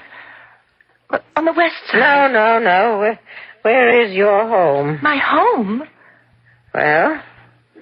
I don't have a home anymore. Oh, yes, you do. I can't go back. You can. Now tell me, where is your home? Why? Because, whatever it is, I will give you the price of a railroad ticket home. Why don't you go back to him? Who? Him, whoever he is. Do you mean to stand there and tell me there isn't a boy back home? He wouldn't want me now. Well, the ring. Do you see what it says on the ring? Do you mean a boy who would have that engraved on a ring wouldn't want you? Please, give me anything you want for the ring, anything you think it's worth. Call him. Send him a telegram. I can't. Don't you understand? I can't. And once again the voices were gone. The room was still dark, and the sweet smell of mignonette persisted. I heard a whisper at first. Then it grew louder. It was her voice. The voice of the girl called Eloise. George. George. Are you there? Oh, George. How did you find me? Where are you? Eloise, where are you? Oh, George, how did you find me? I hear you, Eloise, but I can't see you. How I wanted you to come to me. How I longed for you. How I needed you. Eloise, it's you, Eloise. But I couldn't, not after what I did. Eloise. You were right, George. It was the end of the world. My hopes died, and my spirit. Eloise, where are you? And I died. Eloise. Oh, Eloise, you forgot what I said. No, George, I never forgot. Why did you do it, Eloise? Why did you die without me? You have to forget me. You're still young and strong and filled with hope and spirit and brightness. Why did you die without me, Eloise? Please, George. No. You can't die without me. You can't. No. George. Don't. It won't take long, darling. I'll be with you in just a few minutes.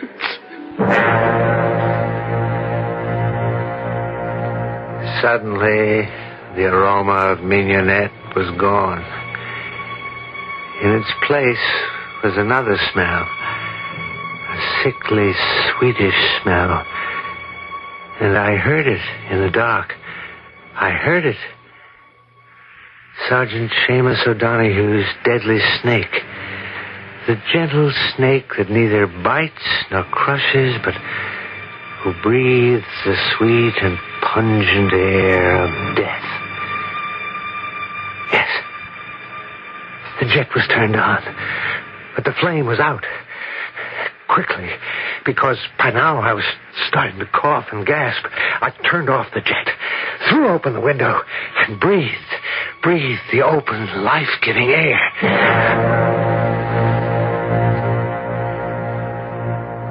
I must say it's a beautiful story. You like it, then? They both die, but since they die for love, it's all right. Thank you. Is it true? True? A writer finds his own truth. But in this case, you could find the actual truth, should you care to. Is that a fact, Mrs. Powledge? How? We don't know if these two people actually knew each other, or anything about the ring other than your own fancy. I did hear the voices. But a writer always hears voices. You could ask the pawnbroker. The pawnbroker? Yes, you said when you were looking around the room, you found a pawnbroker's card. Ah, yes, I did. So wouldn't it just stand to reason? Yes. All you have to do is go down and see the pawnbroker. Ask if there was actually such a girl and such a ring.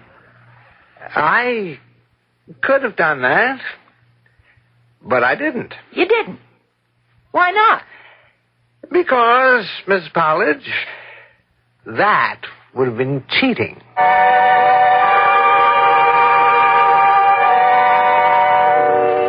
Which is something O. Henry would never do to a reader.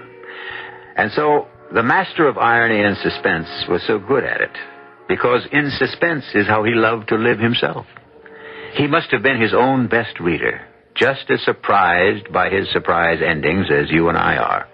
I'll be back shortly.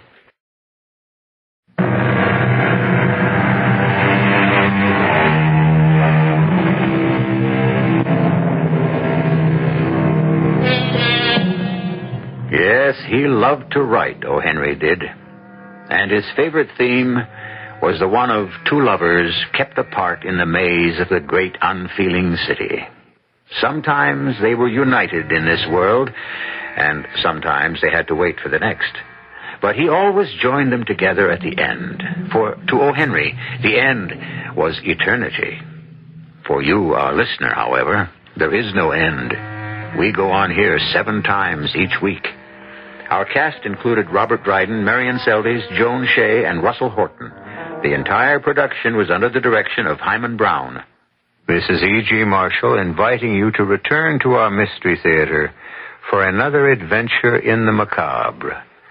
Until next time, pleasant dreams.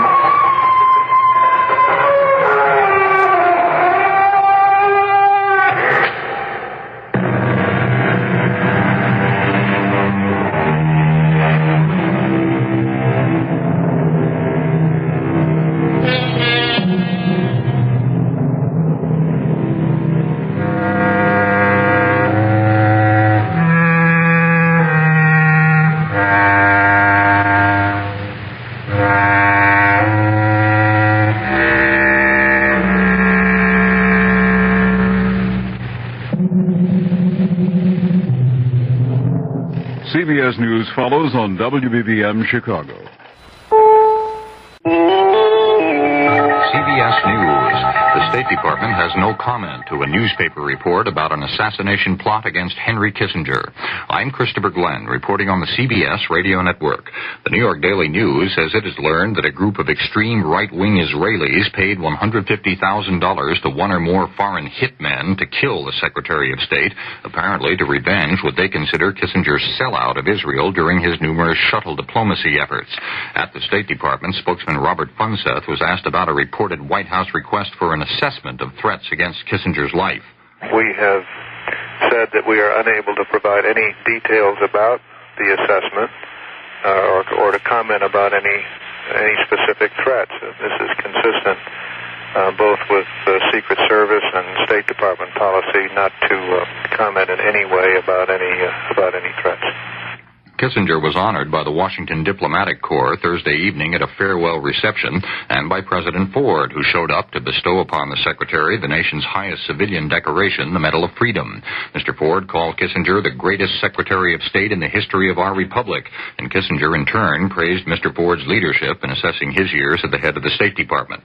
In every trouble spot, we cannot say that we have solved the problems.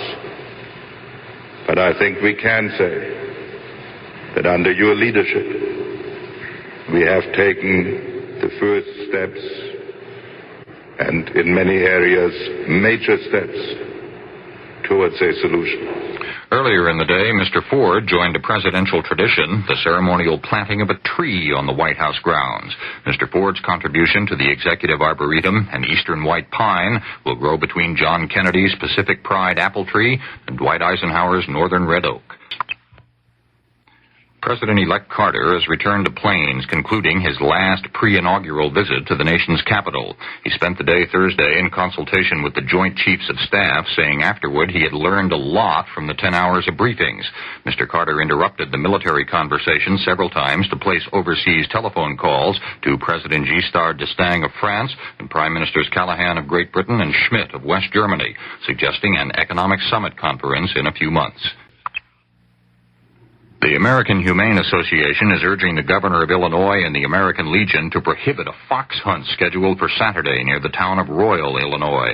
The local Legion post is sponsoring the event. The foxes are blamed for recent livestock losses. Participants are required to have a hunting license and a club-type weapon, apparently to be used to beat the captured foxes to death. In New York City, the ASPCA and the police put a stop to the rather droll effort to promote a so-called sporting event. Steve Reed of station WCBS reports. There on fashionable Fifth Avenue, perched on a horse, was a man dressed as a matador, signs promoting a bullfight draped on either side of the horse. Not far away, another man tried to interest passers-by in $25 tickets. Some people chuckled, but the ASPCA was not amused. Executive Director Duncan Wright said he had been gathering evidence for 2 months. So this is probably the ultimate and deliberate cruelty to an animal. It's planned, and it's just something we're not going to have here. The law says it's not supposed to be, and we're not going to permit it. The plan was to ferry spectators to a makeshift arena, several barges anchored 4 miles off the coast of New York beyond state or federal jurisdiction.